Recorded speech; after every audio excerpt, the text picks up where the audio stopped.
Shadrick, Mike Dempsey, and Brian Sexton have all the news and information to get you ready for today's game. Into the end zone, touchdown! The Publix Tailgate Show is brought to you by Baptist Health, Farah and Farah, Yucatan Guacamole, and by EverBank.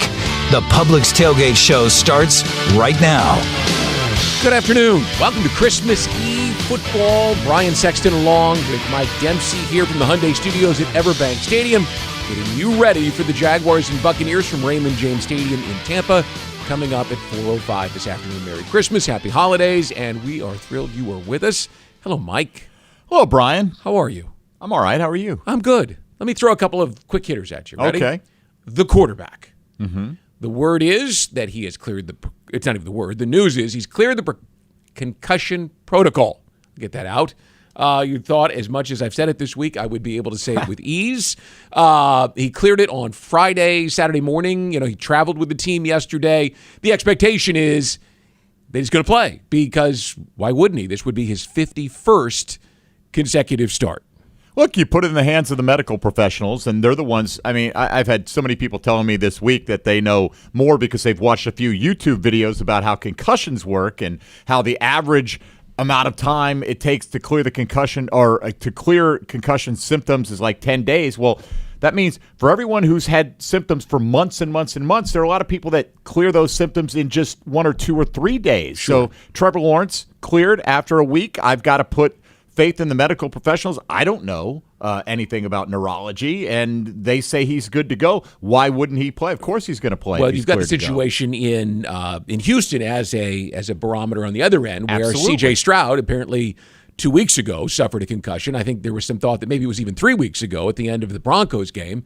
But just go back 2 weeks to the Jets game where they know for sure that he had the symptoms, and he still hasn't cleared it. He won't be active for the Texans today. Right, because concussions impact people differently. There are different severity of concussions. And C.J. Stroud, it was announced on Tuesday that he wasn't likely to play this week. So he was going through something significant. They say he was having a lot of sensitivity to light issues and things like that. So for him to get ruled out for a second consecutive game that early in the week, he's going through some things. It was never seemingly that case with Trevor Lawrence. So let's hope for the best. I mean, we all want all these guys to have, the best of health. It's a dangerous game that they play, and Trevor comes in a bit banged up beyond the concussion, but look, I have no issue with the coaching staff relying on the medical personnel. If they tell him he's clear, he's clear. Well, the league is so protective of players in recent years and making sure that there's an independent neurological consultant who eventually is the person who clears him. It is not team doctors that clear him. It is the independent evaluator who gets to do that. So let's get right to it. This week, the story all week long was, would he or would he not clear? It's not like the knee or the ankle where he could make the decision himself whether he was going to play. This had to be decided for him. He cleared, but all week long, the conversation was about C.J. Beathard, and I asked the head coach, doesn't it just make sense considering the situation that you've got just to name C.J. Beathard the starter? He didn't agree.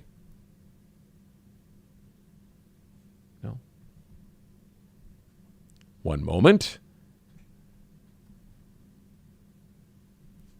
And this has nothing to do with CJ or the backup quarterbacks, but you want your starter to play. I mean, especially at the quarterback position, right? I mean, I think that's a given. But at the same time, I think internally, you prepare, and CJ does a great job of preparation.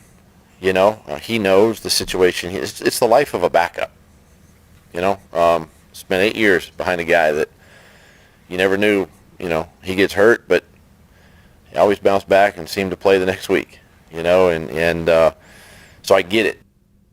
Interesting. The last time that Trevor Lawrence did not get a week of practice in was that Browns game, and he struggled with 3 interceptions that day. So I wondered why not just go ahead and go and get ready with CJ, and he said, doesn't matter. If we get a chance at Trevor, we're going to take Trevor. He's their guy. I mean, I think, and again, I don't have any kind of medical expertise. So if the medical people say that he is at no more risk to hurt himself than any other player would be in this kind of circumstance, I have to go on what they say. They're much more qualified than I am. But once he's cleared, even if he didn't practice, I'd go with Trevor Lawrence all day over C.J. Beathard having practice all week, taking every rep. It's just the way it is. That's your franchise. That's who you bank on. Now, we will find out whether he's active, and we expect that he will be at about 11:30, and right up till kickoff. I imagine the Jaguars would like to stretch it out and at least make the Buccaneers prepare for both. C.J. Beathard took most of the practice reps this week, at least on Wednesday and Thursday, and since we didn't get a chance to talk to the quarterback this week, we talked to C.J., and I asked him, do you allow yourself a chance to get excited about this opportunity? I know it's your friend and you're worried about him, but are you excited about the chance to play? Yeah, I think I've learned from experience you can't get overexcited or it's just you just got to stay even keeled through it all because you truly don't know what's going to happen. And then, I mean, like Cincinnati a couple of weeks ago, that's that you're in one phase in the game, and then all of a sudden, in the flip of a switch, you have to like totally change your mindset, and you're in there. So it's kind of like that. You're just preparing the same way. You're not getting overexcited. You're just trying to do the best that you can to help us win the next game, whether it's today in practice, tomorrow in practice, or being out there on Sunday, whatever that is. I know practicing today will help us win on Sunday, even if it's not me in there playing. But to some extent, it's going to help us, get a victory on Sunday. So I take pride in that. So in 2 of the last 3 weeks, Beathard at least has gotten the majority of practice reps on the field. So you'd expect that he would be ready should they need him in any circumstance today. Look, it's a tough life as a backup quarterback, and C.J. Beathard is much more prepared this week than he typically would be. Not that he's not mentally prepared. I mean, he is a professional. He knows he's got to be ready to go, and actually came in and made a few nice throws against Cincinnati late in that game. You hope he doesn't have to play, but, if he does, he should be in better rhythm than you would otherwise expect a backup to be. Again, we are anticipating that Trevor Lawrence will play, but no word official. And again, we didn't get a chance this week to talk to quarterback Trevor Lawrence, so we were talking about C.J. Beathard. Press Taylor came in, and I asked him about the possibility of always prepping to have that backup plan or just going with it in weeks where there's a stronger likelihood that he's going to play. We've been through this where we're not sure of Trevor's status going into a game. So we always kind of put together a plan that I think fits both guys and a lot of things, just the way they play quarterback. Now, they have different skill sets, and so you may feature different things based on the timing of the way they get the ball out, their movement skills, different things like that maybe you feature one way or the other. But I think it's not as probably chaotic as people would think of just, he's a quarterback. They both operate really well from the pocket, the things we want to do, the things they see well. And then utilizing the guys around them is a big part of it. The interesting part this week, Mike, is that whoever's playing quarterback is going to do, obviously, without Christian Kirk, and we'll find out, but it didn't seem likely that we were going to see Zay Jones today as of Friday. He was limited, didn't practice on Thursday or Wednesday. So it's not just about getting potentially a backup quarterback ready, but a bunch of guys like Elijah Cooks, right, and who have not played a lot. Tim Jones. Right. Parker Washington we're come to think of him as a regular now, but hadn't played much until a few weeks ago. Yeah, I mean, look, it's going to be a challenge because you would expect coverage to roll to Calvin Ridley, and Evan Ingram might get doubled as well. Those are the two primary prolific pass catchers for this Jaguar offense. Elijah Cooks had a moment last week, and he dropped the ball. People have been clamoring, why won't he get an opportunity? Well, it's tough because when you are in his position, you might get 1 or 2 opportunities a month, never mind a game, and you've got to capitalize on them. He didn't do that last week. Let's hope that guys like he and Tim Jones can come through for them today. Stay with the offense. The running game, which has been absent for most of the last 6 weeks, could come through today as well, although it's much more difficult against the Buccaneers because of the big guy in the middle. Vita Vea, Travis Etienne, knows all about what he's going to see in the middle of that Buccaneers defense today. Vita Vea. I mean, just him, just his presence, just what he can do. Just him being so big, but also just so quick. I feel like we're going to put 4 hands on him at all times and just try to find ways to get around him and slow him down, not let him wreck the game. And I feel like if we just execute and play within the scheme, play above the sticks, we will be right. It will be great. That's a full-grown man in the middle of that defensive line, and that has been the issue with the interior of the Jags' offensive line is handling power. Right, they've not moved guys out of the way in the running game. In fact, the Jags have basically abandoned any effort to run the football in the second half of the last couple of weeks, and I really don't blame them, Brian. I mean, they ran for a combined negative amount of yardage in those second halves. At a certain point, you want to, quote-unquote, keep everybody honest on the defensive side, but if they're stuffing you every single time, I don't know what positive effect that ultimately has. So hopefully, like they got off to a decent start last week, they can continue that. ETN had some good carries in the first quarter, but then it quickly went away. Ezra Cleveland played last week. You hope he's a little stronger this week, and obviously they need to get better in the very middle of that line, and it's been an issue with center Luke Fortner all season long. It's turned quickly to Baker Mayfield coming off his best game of his career, 381 yards, 4 touchdowns, and the first visiting quarterback to post a perfect passer rating, 158.3 at Lambeau Field. So I grabbed Andre Sisco. He's supposed to be back in the lineup today and got his impressions of Baker Mayfield and company. Well-oiled machine is what they would call it. I think they do what they do well. It's very strategic in terms of their approach. It's not just reckless. It's just take shots and see what happens. It's all pretty intentional, so we got to be on our P's and Q's. Look, Baker's playing well. They've got weapons. They're hot. They've won 3 in a row. They're in the midst of a playoff chase as well. I mean, this is a highly motivated team. Sometimes you run into those teams that are just kind of limping to the finish line. That's not the case with the Tampa Bay Bucs. And Baker Mayfield has resurrected his career to the point. I mean, he was just bouncing around team to team. Carolina, the Rams, absolutely. And he went into L.A. and on like 4 days being there, played fantastic. Yep. And really, I think he's 24-8 touchdown to interception ratio this year. So he's been pretty protective of the football.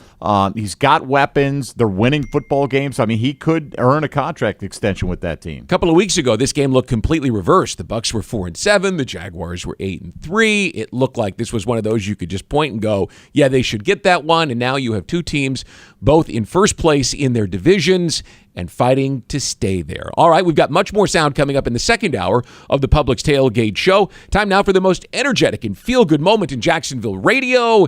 And, of course, it's Christmas Eve, and so what could be better than Come On Somebody, the Christmas edition.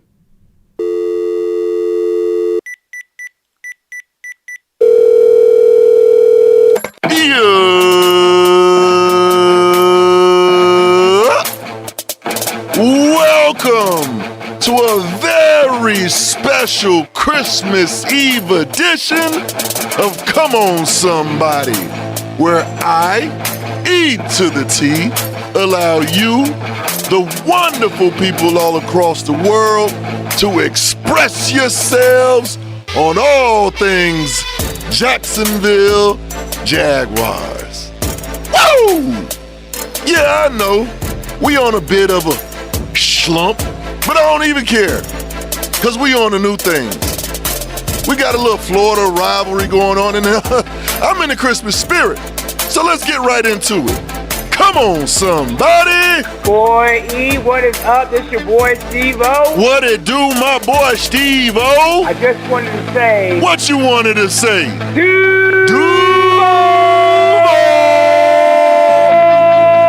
Let's go! That's how you get this thing started, my boy. Merry Christmas. Hi there. This is to inform you that Spectrum has applied a 50% discount on your monthly bill. Oh, snap. 50%? What I gotta do? To keep this offer active, please call back at 866. Hold on. I gotta call an 866 number? Man, the Jags kick off around 4. How much time I got? From 8 a.m. to 5 p.m. Pacific Standard Time. Nah, that ain't gonna work for your boy, but thank you. Thank you and have a great day. Greg from section 122. I got my invoice, $900 more a season for my seats. You better start playing like you're worth it, Jag. Sound like I need to give Greg from section 122 that 866 number so he can get that 50% discount. Come on, somebody. Well, Jags, I've tried to pray for y'all. That's not working. I've tried talking sense to y'all. That's not working. I've gave y'all the so what, now what speech. That's not working. So let me see if I can sing to y'all. And in glorious fashion, I'm going to sing it Christmas-like. Well, shoot. Let me clear my throat and join you. Come on, my Jaguars. Get a win on Sunday. Communicate to everyone and please protect the QB. Don't come back to Duval without that W, please don't. The fans really need a Christmas gift. Just let the win be a Christmas gift. And please, oh please don't fumble the ball. I need y'all, please, do not come back to Duval with that sad story. I need y'all so bad. E.T., we need them so bad that we can taste it. We need this W. Come on, Jaguars, and come on, somebody, and Merry Christmas. Duval! How many times you see the Polar Express? Maybe once. Okay.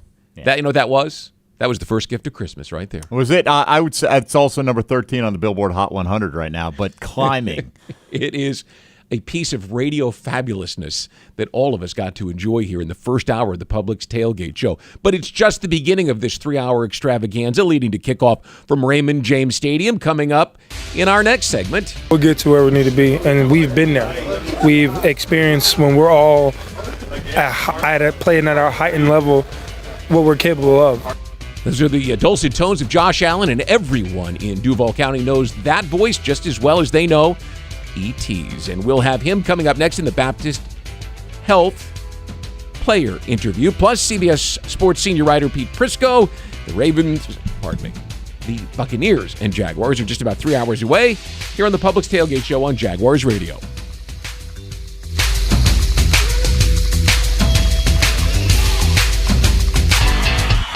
As the official supermarket of the Jacksonville Jaguars, Publix is helping fans gear up for game day with the limited-time Jaguars sub.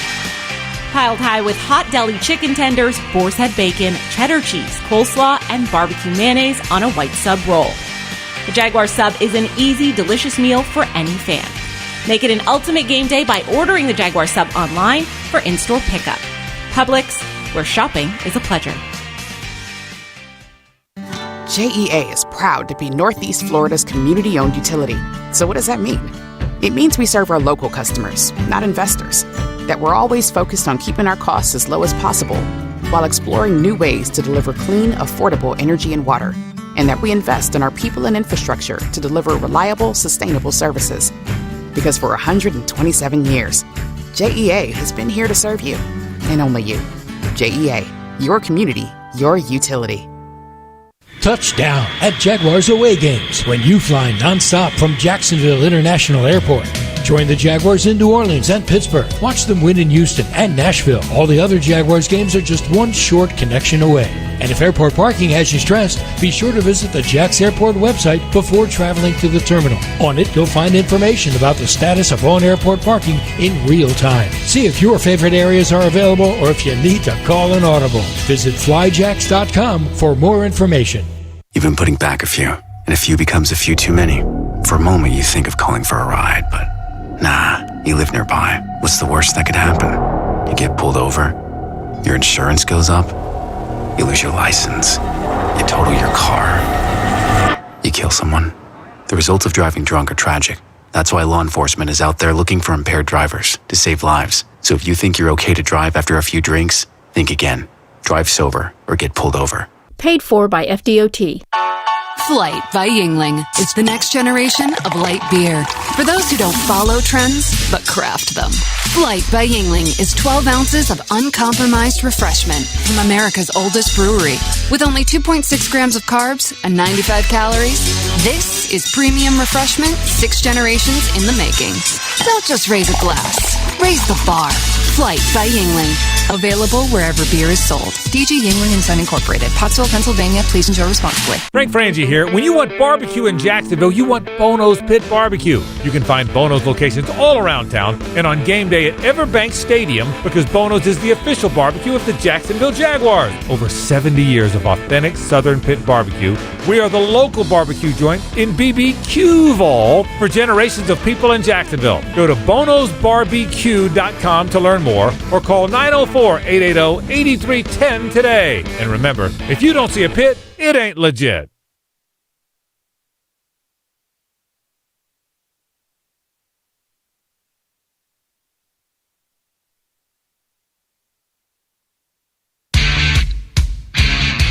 Welcome back to the Publix Tailgate Show. Brian and Mike with you from the Hyundai Studios at EverBank Stadium. The Buccaneers and Jaguars come your way at 4:05 from Raymond James Stadium.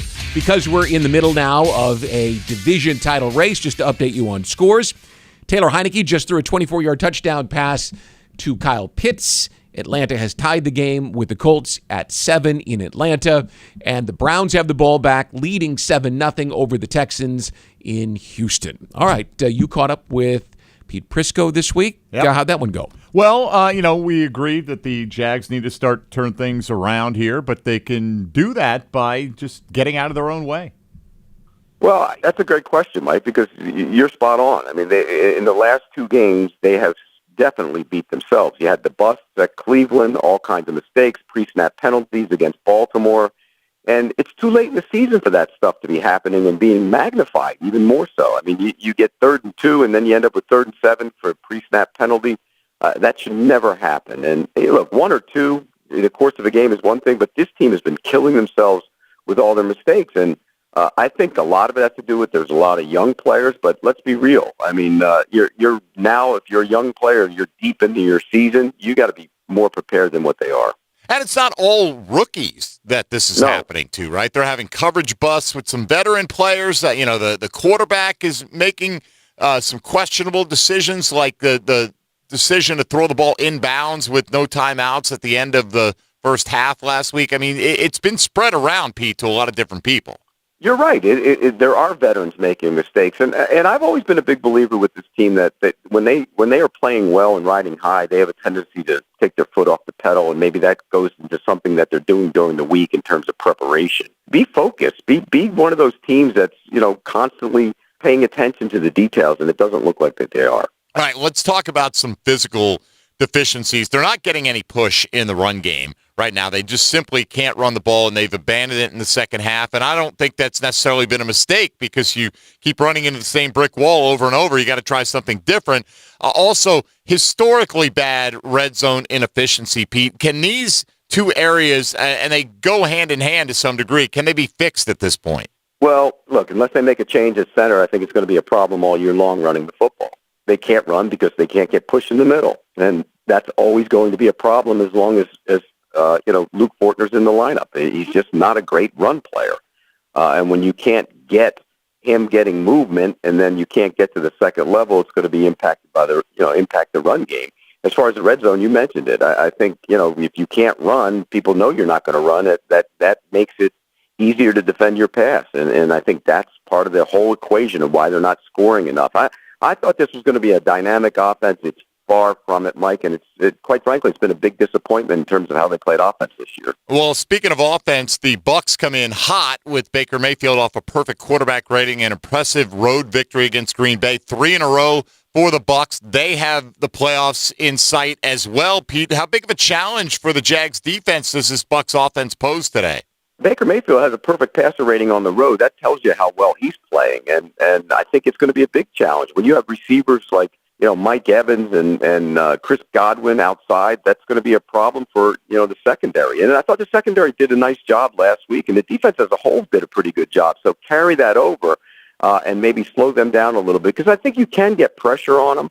The Wirfs is a good tackle. The other side is just okay. So I think you can get pressure on them. But again, those are big-time playmakers outside. You got to try and slow that off. Pete, 3 games left in the season. The Jags are still in first place, tied for the lead, but they have the tiebreakers in their favor for now. How do you see the final 3 weeks playing out here, kind of? Well, I think they should win all 3. But again, I thought they'd beat some of the teams that they lost to in recent weeks. So it's hard to put a real gauge on how good they are right now. The defense makes strides, the offense does nothing. The offense plays a little better, and the defense has lost to the secondary. So they need to put a full game together. I mean, there's not a great feeling around this organization right now and where they are. Having said all that, 3 winnable games, should win them all, should win the division title. But let's see. I think it starts today. You better be able to defend that pass today. Well, we'll see. I mean, should win them all gets a little dicey at this stage of the NFL season. Well, when you consider the injuries that the Jaguars have specifically beyond the quarterback, Tyson Campbell's played, a half of football since October 15th? Right. And you got Mike Evans over there today. Sure. Chris Godwin he was on the injury report all week. I think he practiced full on Friday and has no injury designation, so he'll be ready to go. Had 155 yards last week. Yeah.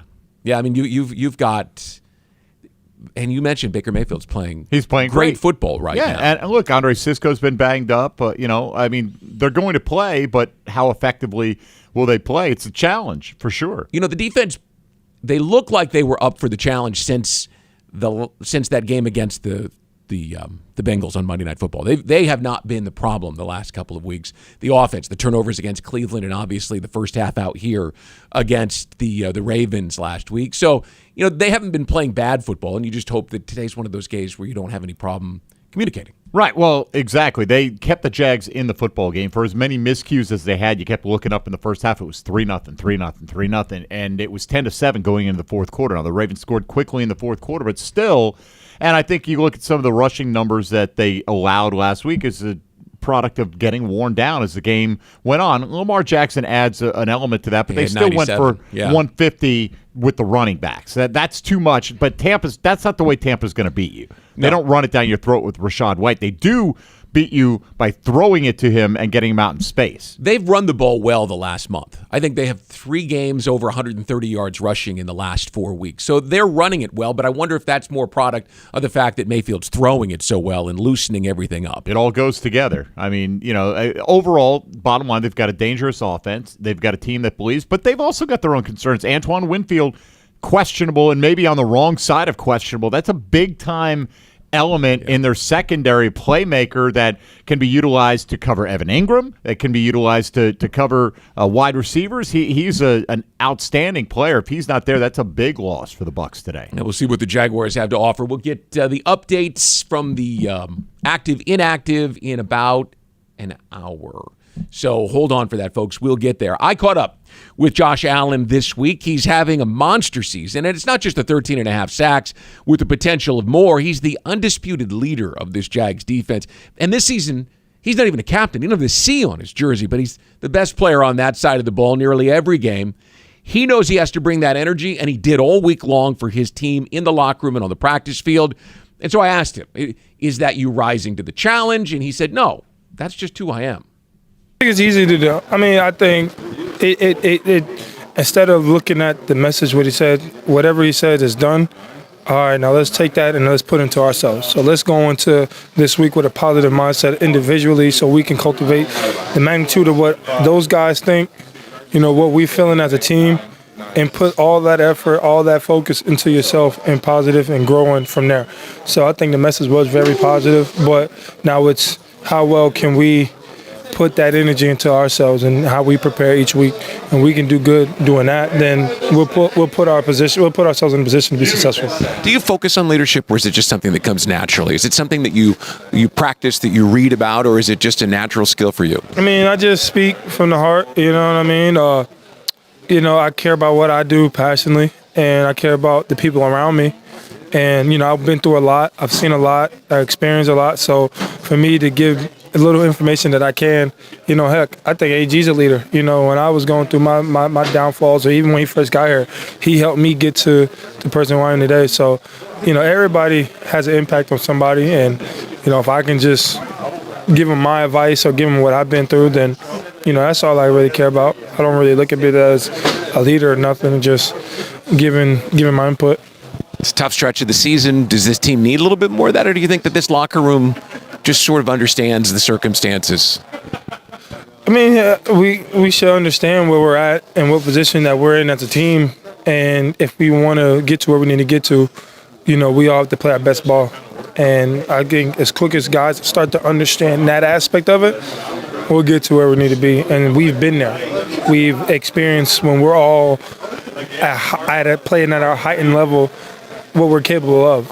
And so we had to find a way to just positive thinking, positive thoughts, positive from the coaches. Nobody's looking over their back about what's one person's going to say something. It's all positive, so we can transfer that energy into ourselves. And you're getting a hot quarterback coming off a 4-touchdown game at Lambeau Field. I think he's the first quarterback visitor to put up a perfect passer rating. Do you like the challenge of Mayfield? What do you see from him on tape? No bulletin board. No bulletin board material, man. He's a heck of a player, man. He's been playing great for that team. So, it's going to be a good challenge for us. And, but it's all about us at the end of the day. And if we go in there with our mindset of doing what we do best, we'll take care of that game. It's Christmas week. playing on Christmas Eve, late game. We get to go home early, short flight back, so spend time with our family.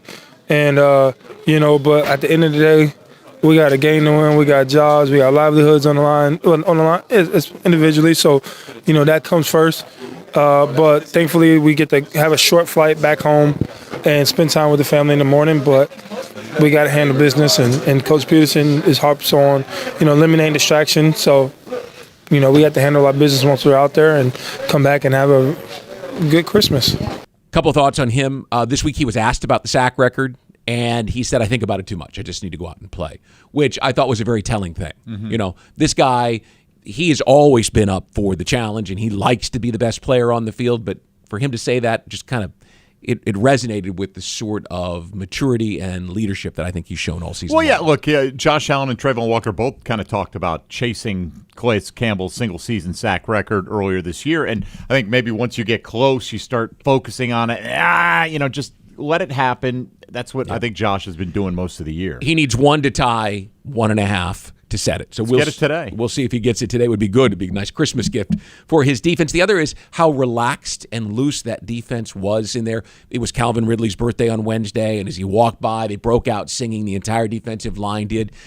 For the situation they're in with 3 straight losses and not having played their best football, they were relaxed. They were loose. They were ready to go play and enjoy the moment. Well, despite all the missed opportunities of the last 3 weeks, they still determine whether or not they win the division, go to the playoffs, all these things. If they win, there's nothing that Houston and the Colts can do to catch them, but you've got to take care of your own business. All right, we'll see if they can get that done today at Raymond James Stadium. Coming up in about 15 minutes, Hall of Famer Tony Baselli and Jeff Lageman join us from the booth, but up next. Yeah, it's interesting because, last year he was a captain. This year he doesn't have a C on his chest, but he still has that, he still fills that role within the team. So, staying with the Josh Allen theme, that is Bill Shuey, the Jaguars' outside linebackers coach, and he joins us to talk about the pass rush and getting after Baker Mayfield this afternoon in Tampa. The Bucs and Jags just after 4. This is the Publix Tailgate Show on Jaguars Radio. As the official supermarket of the Jacksonville Jaguars, Publix is helping fans gear up for game day with the limited-time Jaguars sub. Piled high with hot deli chicken tenders, boar's head bacon, cheddar cheese, coleslaw, and barbecue mayonnaise on a white sub roll. The Jaguar sub is an easy, delicious meal for any fan. Make it an ultimate game day by ordering the Jaguar sub online for in-store pickup. Publix, where shopping is a pleasure. Hi Jags fans, Andre Sisco here, safety of the Jacksonville Jaguars. This season, I've partnered up with Lou Ray Peanut Company to serve a greater mission for the Jacksonville community with the Peanut Pickoff. Here's the deal. Every time the Jags make a pick, Lou Ray is going to donate to youth football initiatives in and around the Jacksonville area. On top of that, the Jaguars Foundation will match every dollar. With each interception, our team inches closer to that W, and our kids get to train for a brighter future. Remember, it was always the Jags. Duval! Hello, I'm Dan Fields. If you're in the market for a full-size 8-passenger SUV, look no further than the Defender 130. And with the Defender 90, the 110, and this 130, there's luxury in the right size for everyone. Right, Sammy? Plus, when you buy or lease from Land Rover Jacksonville, you'll become a member of the Fields Amenities Program with complimentary loaners, car washes, our cafe, and much more, all at no charge. Prosser here for Lifetime Enclosures and Lifetime Flooring. It's getting chilly outside, but you can enjoy the outside inside with a new glass lanai from Lifetime Enclosures. Or look ahead and get that backyard ready for spring with a new screened-in enclosure. And for the time being, you can stop into Lifetime Flooring to enter to win $20,000 in free flooring during the Score Free Floors promotion. Lifetime Enclosures and Lifetime Flooring. Showroom just off Phillips Highway and proud partners of the Jacksonville Jaguars. Tackle your marketing needs with Kessler Creative. Providing direct mail services for more than a decade, Kessler has a wide range of services from small mailers to large banners and signs.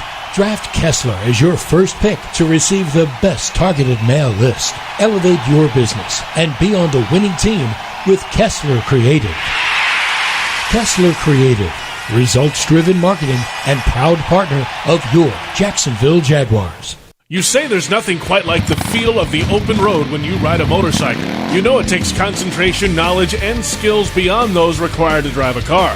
Ride Smart Florida would like to take this opportunity to remind you to enjoy the road, but to always ride smart. S-M-A-R-T. Say no to drinking and riding. Make yourself more visible to motorists. Always wear your helmet. Ride in control. Train regularly and get endorsed. Visit RideSmartFlorida.com for more details. Do you ride smart? This message is provided by the Florida Department of Transportation.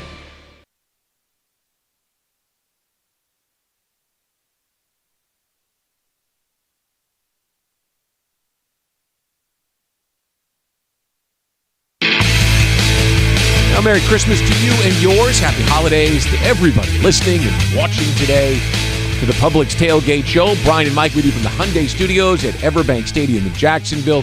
The Jaguars and Buccaneers are coming up at 4:05 from Tampa. Christmas Eve football. It should be a great afternoon. All right, before we get too much further, it's time for our weekly commentary from Rick Ballou. Jaguars are in Tampa Bay on a Christmas Eve, and for Jacksonville, it's pretty simple. Win, they are in. I get it. They hold the tiebreakers right now in the AFC South, but I've put together what I think is a simple little Christmas wish list. If they can get these things done, not only do they make it into the playoffs, but they could run through the playoffs. Let's begin with their biggest problem. That is the running game. It's terrible. 98 yards a game, 26th in the NFL, down from 4.7 per to 3.6 a carry in just 1 year. Yeah, you could argue with me about third down offense. That's down as well. 41.9% a year ago, only 36.5 this year. The red zone offense hasn't improved. For me, though, if you run the football, you're going to have a much better opportunity to get deep into this year's playoffs. Next up on the wish list, communication. What's going on? Parker Washington runs the wrong route. Parker Washington last week doesn't get out of bounds. Calvin Ridley, is he running the right routes? Certainly was angry with the media when they asked about it. Young defensive backs confused with that motion offense that Cincinnati ran. This week, even Doug Peterson talking about the lack of continuity and chemistry, particularly on the left side of that offensive line because of injuries. They're professionals. Fix it. This can't happen. I usually don't care about individual awards. Going to make an exception here. Pro Bowl time. Josh Allen. Absolutely, he deserves to get it in. And what about Foye Oluokun? All the man does is lead the league in the NFL in tackles year after year after year. Put him in. Back to Walker Little on that left side, coming off of maybe the worst game of his career. How about 3 really good efforts and production for him to at least know that you can solidify your bookend tackles for the future, or at least, I should say, 2024. The Jaguars don't play well at home. They're only 2-5. The Jaguars have also really struggled during primetime games. We've noticed that here in the month of December, both on a Monday night and a Sunday night. So, my final wish on this Christmas Eve, how about today, in front of a nationally televised audience on CBS, primetime? Yeah, I guess, I don't know. How about just simply a victory for the Jaguars? And a very Merry Christmas to you. Thanks, Rick. Merry Christmas to you, too. Well, folks, if you were listening a few minutes ago, you heard the best player on the defense talk about where this team is and what they need to do today against Baker Mayfield and the Bucs to get things back on track. Josh Allen's been a stud all season long and will soon have a new contract that reflects it. We were all expecting a strong season from Josh, including outside linebackers coach Bill Shuey. I thought he was going to have a good season. He put a lot of work in, and I just like the way that all the guys are kind of pushing each other right now to elevate their games. He's having a good year, and he's put the work in. He's working every day. He's out here early. He's out here late every day, and I'm glad to see it's paying off with some production. Is there something he's added to his game that has given him the ability to be so versatile? It seems like he's there for anything. Yeah, one thing that we had as a goal in the offseason was just kind of clean up the first second of the down a little bit. Physically, but also mentally, to try to keep his mind as clean as possible so he can go. He's a great athlete, and we will make sure that he's able to maximize that athleticism every play. And off the field the other day in the press conference, I thought he was sensational, really grabbing a hold of not just his group, but the entire defense. Have you seen that from him developing? Yeah, it's interesting because, last year he was a captain. This year he doesn't have a C on his chest, but he still has that, he still fills that role within the team. So the interesting thing is he's able to do it. He doesn't always have to be out in front, but he sees an opportunity to step up and step out in front, and he'll do that. And the one thing that is that he can back it up with his actions because, he's working as hard as anybody. People will always look at the TV and see 41 and 44 together. What does it mean for Trayvon to have Josh Allen playing at such a high level? Because it seems like Trayvon's starting to come on now, too. Yeah, and it's always good to have somebody pushing you. Even through a friendship, it's still good to have somebody there that you can look across and say, if, I've got to make sure that I can match or try to exceed, his effort, his energy out there, his focus. And that's what he's doing right now. And I do think, iron sharpens iron. I know a lot of people use that, that analogy or, whatever it is. And at the end of the day, though, he just does a nice job of, pushing each other and working together. And they do it in the classroom also. So that what you see out here on the field, that happens in the classroom too. It seems like an obvious question because people who watched the broadcast last week saw how Sunday Night Football really did a nice little feature on Trayvon and the way that he chased down Lamar Jackson from behind. Do you see him breaking through a glass ceiling or finding another level to his game as the season reaches its pinnacle? Yeah, and he's coming towards the as this season goes through, he's coming to the end of his second season, and I do see him still climbing, and I do think there's still room to go for him, and I'm excited for what the future holds for him. We break the season into quarters, and then we'll look at it, at the end and kind of say, how did it end up as a whole? But I do see him, from the first quarter to the second quarter, from the second quarter to the third quarter, and going into this last quarter of the season. I do see him making strides. It looks like he's playing more decisive.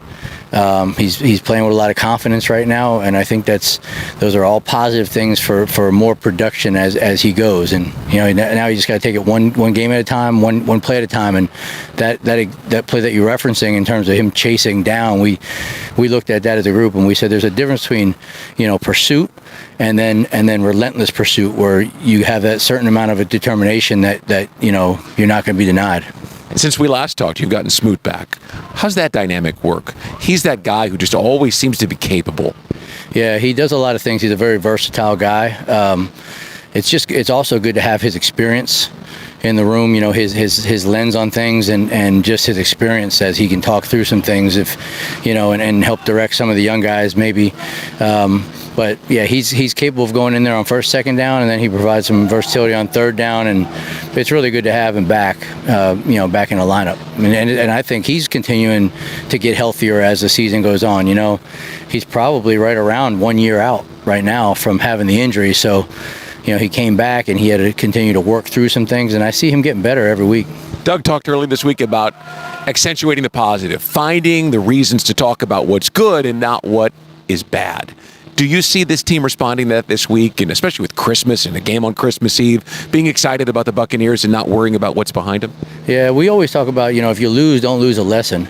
And so, we've got 3 losses in a row, which is unfortunate, but again, that's what it is. And so for those guys to making sure that they're getting better each and every week, because the next opportunity is coming up, this weekend, and that's the most important one. And so for us, luckily, we had a good stretch there, which put us in position that even though we've had a few games here, we didn't get the results we wanted, we're still in position, to play meaningful football at this stage of the season. It's all right in front of us. We control our own destiny when it comes down to it, and guys just need to focus in one game at a time and try to get this win. And Christmas Eve, a late afternoon game, you'll arrive home just in time with Santa coming through the door. That makes it fun. It's a great time of year. Yeah, no doubt. I can't wait to see him. I hope he saves me a couple cookies. All right, I grabbed him. She was a great guy, by the way. I grabbed him because for the 158.3 passer rating that Baker Mayfield had last week at Lambeau Field, he also was sacked 5 times. That's kind of hard to do. Normally you get sacked a couple of times. You get up, you're chucking the ball. You're trying to make plays.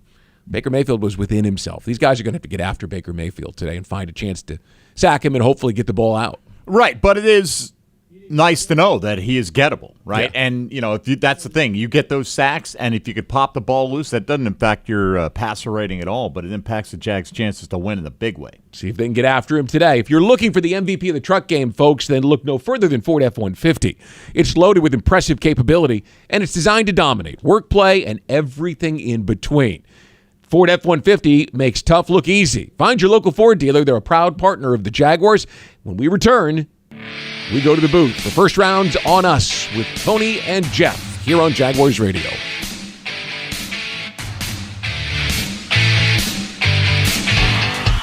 As the official supermarket of the Jacksonville Jaguars, Publix is helping fans gear up for game day with the limited-time Jaguars sub. Piled high with hot deli chicken tenders, boar's head bacon, cheddar cheese, coleslaw, and barbecue mayonnaise on a white sub roll. The Jaguars sub is an easy, delicious meal for any fan. Make it an ultimate game day by ordering the Jaguars sub online for in-store pickup. Publix, where shopping is a pleasure. The creamiest, dreamiest soft ice cream you get from Mr. Softy. For a refreshing delight supreme, look for Mr. Softy. The milkshakes and the sundaes and the cones are such a treat. Look out for the ice cream stand, enjoy it from your seat. The creamiest, dreamiest soft ice cream you get from Mr. Softy. For a refreshing delight supreme, look for Mr. Softy. S-O-F-T-E-E, Mr. Softy.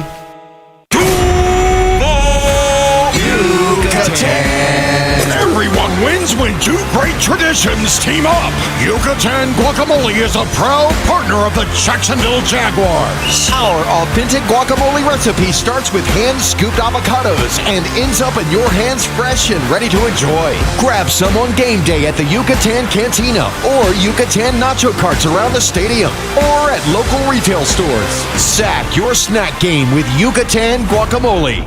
Unlock your potential at the University of North Florida.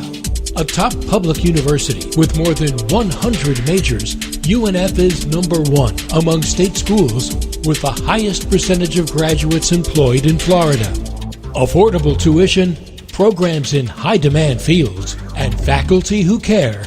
Swoop into your future at UNF. Visit unf.edu to learn more. Headquartered in Jacksonville, Florida, CSI Companies partners with leading organizations across the country to deliver workforce solutions. As a proud sponsor of your Jacksonville Jaguars, CSI crafts personalized operations to fuel the success of businesses, both big and small. Whether it's finding the right talent for a job or seamlessly managing a project from start to finish, CSI has over 3 decades of experience in getting the job done. This is your workforce solutions reimagined. Visit CSICompanies.com. What makes that famous call? Dinner's ready! Even better? It's cooking a great meal with natural gas, enjoying faster cooking times and precise temperature control. And now getting a valuable cash rebate up to $300 when you install an energy-efficient natural gas range or cooktop. Anyone want seconds?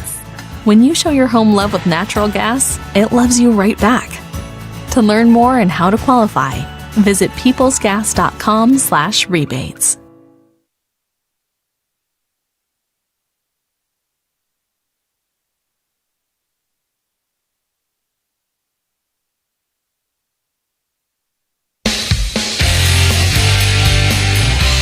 And welcome back. This is the Publix Tailgate Show on Christmas Eve. We're thrilled to be with you. Brian and Mike at the Hyundai Studios at EverBank Stadium. Kickoff 4:05 from Raymond James in Tampa. And time now for the First Rounds on Us. New York Jets, first round choice. Jeff Wackerman. Jacksonville Jaguars have selected tackle Southern California, Tony Vasilek.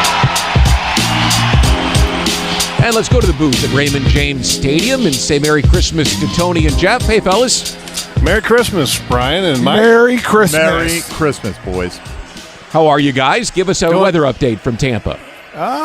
Mostly cloudy and a little bit breezy right now. But good temperature. It'd be about 70 today. Yeah, high 60s. Light sweatshirt kind of day, if you're not playing in a football game. And those folks here in Tampa, Brian and Mike, they've got the division up on the TVs right now. They've got Green Bay and Carolina up on one monitor, got Atlanta and Indy on the other one. Look, they're in a hot race here in the South. It sure is. They've got it. You've got it. You got a great game there this afternoon with a lot on the line. So let's go to the quarterback for UF Health's delivering compassionate care and world-class outcomes. That's their game plan. Tell us about the quarterback position today. I think that's the million-dollar question, right? Or you might say a couple $100 million question if you're talking about future contract. And how will Trevor play today after, I guess, being cleared of the concussion protocol and ready to go?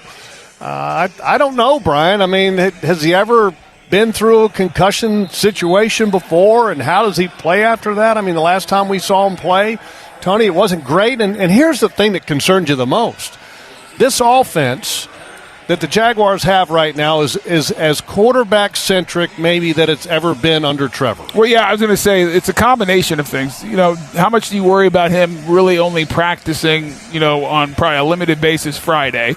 Well, you have history there. You have the knee injury and the ankle injury where he sat out for the week and came back and played. So, this isn't the first time that's happened. Played well in New Orleans with the knee, and then with the ankle not so well. And then you look at what's around him. You got an offense who can't run the ball. To Jeff's point, it's super quarterback-centric. It's on his shoulders because this offensive line can't move people, and we're not getting the run game going at all. And to add kind of a little bit of an insult to injury, you're without two of your best receivers in Zay Jones and Christian Kirk. And so you're counting on Calvin Ridley, who's been up and down this year, and the one consistent guy is Evan Ingram. And I was joking in the press box, he better have 20 catches today.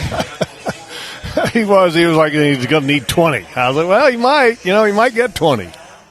Yeah, it's where else are you going to go with the ball, Mike? Well, you're right. I mean, look, Zay Jones is the guy that we talked about kind of unlock things for Calvin Ridley. Doesn't look like Zay will be out there today, and Calvin at times gets taken out by opposing teams' defenses anyway, so it's going to be a challenge, I think. Do you think that the Jags, with that in mind, kind of try to shorten this game, work the clock down a little bit, knowing that they're a little bit undermanned on offense? Well, I mean, you'd like to think so, but can they do it? The big question mark is how will Trevor do? I mean, if you look at his performance in the fourth quarter, it wasn't a great fourth quarter that he had in the past game. And this Bucs defense, is not. Here's the thing about the Bucs defense. If Vita Vea is on the field, I mean, it's hard to run kind of a control the ball offense and running the football because the dude is just good. And he's like 350 pounds. The only saving grace with Vita Vea is that he has to play like 45% of the snaps or whatever because he's got to come out and take a break. But with him and those two linebackers that they have, if the other linebacker, Devin White, plays, I mean, that's a tough threesome there to contend with to try to run the ball. Well, and, you talk about the run game with Vita Vea. Jeff, I don't know if you watched the tape, but he walked back to center. Oh, I did. Every play in the pass game. Yep. And our center is not exactly the strongest and most firm in pass protection. And our right guard also has issues with power. And so don't be surprised if Todd Bowles says, Vita Vea, we're going to put you either over the center or the left or the right guard and let you just go power those guys. Yeah, and one other thing to kind of add into that mix that puts into question, can the Jaguars do that? Todd Bowles is considered one of the best defensive minds in football. And he brings a lot of pressure, and he brings pressure a lot of different ways. And what can that do to a quarterback that didn't get a lot of reps during the week?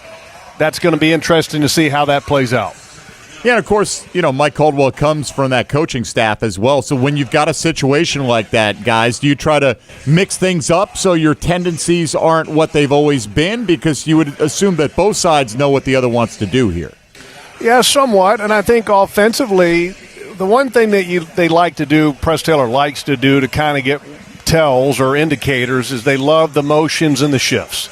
And that helps kind of make a defense show their hand somewhat. And so I would expect Press Taylor to have a lot of that in the offense today. Well, I guarantee you they picked Mike Caldwell's brain during the week. But here's a question for everybody. How much are you going to change when you already are struggling on both sides of the ball of communication and making sure everyone's on the right page? So are you going to change things up week 15 going into this game? By the way, when you have a bunch of backup guys playing wide receiver for you, I just don't think, I think you almost have to go the other way and say, listen, we're going to do this right. we're going to line up right. We're going to be good pre-snap penalty. Like, we're going to take care of those things and play fast. Because I think if you try to do too much on either side of the ball, it's just a recipe for disaster. All right, well, on the other side, Baker Mayfield coming off a perfect passer rating in Green Bay last week. They've got great weapons on the outside. Rachaad White has really come on as particularly a pass catcher out of the backfield. What's the biggest challenge facing this Jaguars defense today? I would think is to force Tampa into the obvious down and distance situations. And that's really been a challenge for this defense all year, and it's been a requirement that they've needed to have all year long. And they've got to be what I call great at being bully ball defense, kind of, or stopping the run consistently and easily. Because if all of a sudden you get into those situations where, well, are they going to run or are they going to throw it, that's not an easy place to be, especially with two wide receivers and Mike Evans and Chris Godwin. And you're getting two guys back from the inactive list in Cisco and Tyson Campbell, and that's a big question mark is how good are they going to be coming back? Because the last time we saw Tyson Campbell, he was not very good when he tried to come back before from the quadricep. All right, guys, that'll do it. We appreciate you. Okay, boys. Have a good broadcast today. Talk to you guys soon. Bring us a big fat present, please. That would be nice. I mean, we need to get a win. I mean, I think that's the big thing Absolutely. this week. I mean, you think about where this is now. The good thing, right now, the Texans are losing by 14. The Colts are tied. They're knotted up. But if either of them win and we don't bring back the present you're talking about, Mike, we are now in a very precarious situation. Well, we got a team that's, look, if they win 2 out of their last 3, they're in the playoffs. I mean, you talk about a motivated Buccaneers team. I mean, you got 2 teams highly motivated today. We're going to find out. Guys, thanks so much. Have a great broadcast. All right, boys. See you. All right, they just laid the cards on the table. The Jaguars in a race in the division. They're hoping the Falcons can help them out. It appears that the Browns, now up 14-0, have helped them out. Yeah. They got to go help themselves, Mike. Look, sure, but I'll take the help ahead of time, right? Yep. I mean, help yourself, that's great, but let's get to a position where helping yourself gives you an effective 1.5 game lead heading into next week. All right, Mike, I'm going to hand it over to JP Merry Shadrick. Christmas, brother. Merry Christmas to you. Thanks so much. The second and third hours, helmed by the captain, who comes to sit in this chair in just a moment. JP Shadrick is in the studio. He takes over. Folks, enjoy the game, and Merry Christmas to you all.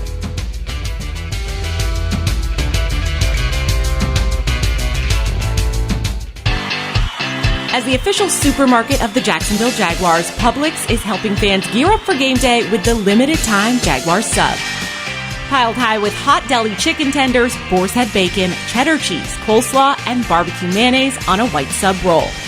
The Jaguar sub is an easy, delicious meal for any fan. Make it an ultimate game day by ordering the Jaguar sub online for in-store pickup. Publix, where shopping is a pleasure. You've been putting back a few, and a few becomes a few too many. For a moment, you think of calling for a ride, but nah, you live nearby. What's the worst that could happen? You get pulled over, your insurance goes up, you lose your license, you total your car, you kill someone. The results of driving drunk are tragic.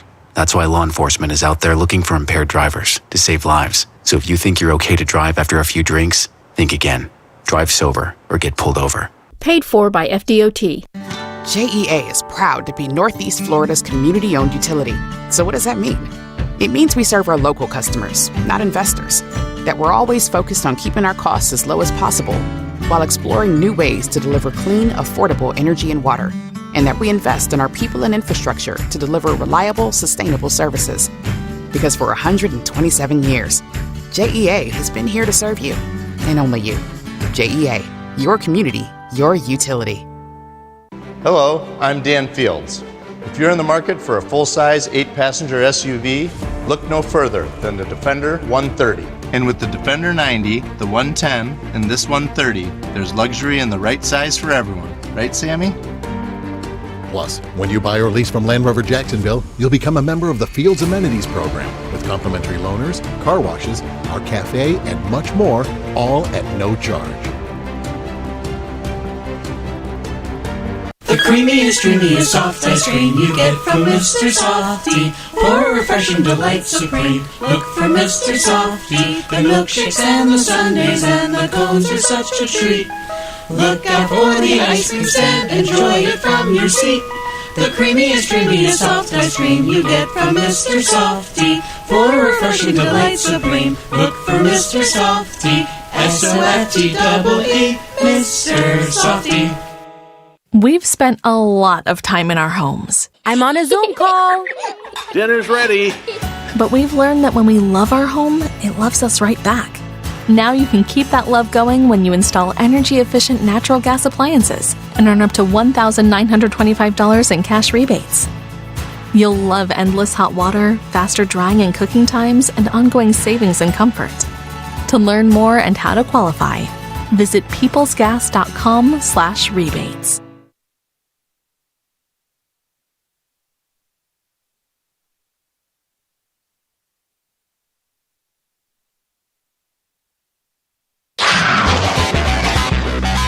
The Publix Tailgate Show continues right now.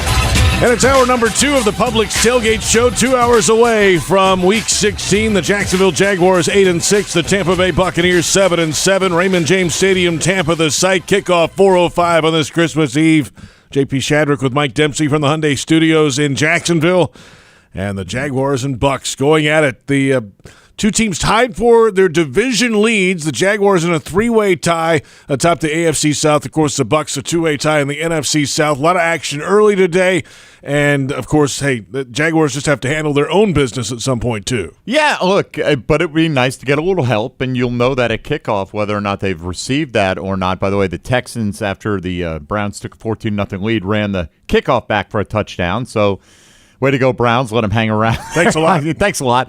So, yeah, look, it'd be great, JP. Just win your games, and it's not going to matter what these other teams do. You're going to win the AFC South if you win your games. But, you know, like you said, the Bucs are highly motivated. They're coming in hot. It's funny because Tampa is 7-7.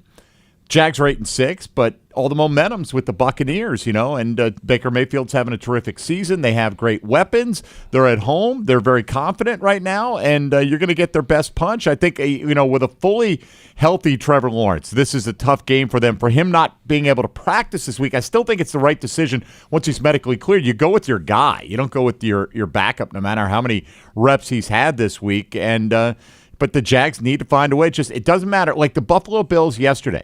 Ugly, ugly, ugly. But they won a game that they had to win. It doesn't matter in the end. You move on to next week. If they can do that and set themselves up with the Panthers and Titans in the final 2 weeks with 9 wins already under their belt, I think they will win the AFC South, but today's going to be a big bellwether game.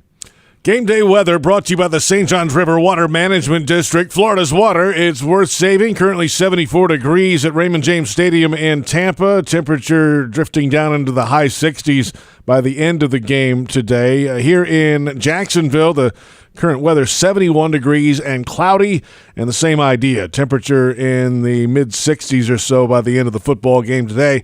Here are some of today's top stories, starting with the Jaguars looking for a spark headed into the final 3 weeks. Head coach Doug Peterson knows they must keep steady. Figuring out how to win a game right now. And, you know, everybody has to pay attention to their job and just do what they've been asked to do.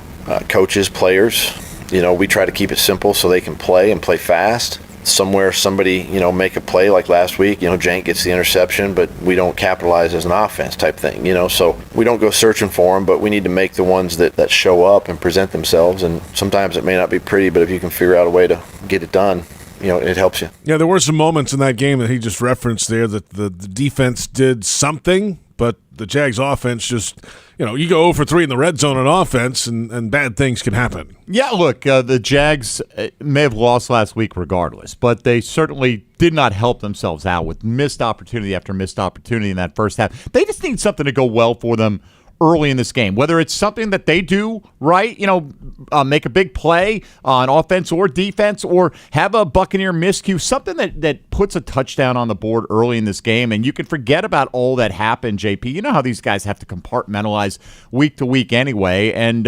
hopefully they're loose and they're confident. I think they're talented enough to win this football game. I still think they're a very talented team, but they have their challenges today with some of their key personnel missing, particularly on offense. So just, get an early lead and see what it's like to play like that for a change. Well, obviously, priority number one is the quarterback today. Trevor Lawrence is a green light. He made the trip. He cleared the protocol, and he will make his 49th consecutive start to start his career today, Mike. And it'll be the third time this season that he has played after jumping on the injury report the week before. Of course, he had the knee injury going into Thursday Night Football in New Orleans, played that game, had the high ankle sprain, and played on a short week that week as well, and this time in concussion protocol after the game last Sunday, playing this Sunday. Yeah, this is a different story altogether, right? We saw Trevor Lawrence inaccurate down the stretch last week. We don't know how much the head injury may have impacted that. You don't know exactly the point when it may have occurred.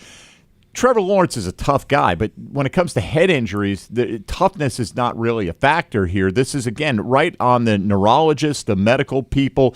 Trevor Lawrence with an ankle or a knee, he can go, hey, man, it's my body. I'm going to go out there, and I'm going to fight through it. And he's shown a willingness to do that. He's shown he's incredibly resilient, incredibly tough. But, you have to protect guys with head injuries from themselves, but you also, I think, have to trust the medical personnel. Once he's cleared to play, other than green light, what I'm afraid of. I mean, yeah, he's not going to be afraid. The coaching staff, I don't think, can be called into question for putting him out there. You've got an independent neurologist who gave him the green light, like you said, to go, JP. In that circumstance, you're the guy. You go unless you've got a closer division between your starter and your backup, and the backup's taking all the reps. I don't think that is at all the case here in Jacksonville. Now the question of who he's throwing to today. Christian Kirk and Zay Jones will be down, so offensive coordinator Press Taylor has a group of players to rely on in this one. It's a rotation of everybody. I mean, really going in the tight end room, the running back room, of each personnel grouping on each play is specific to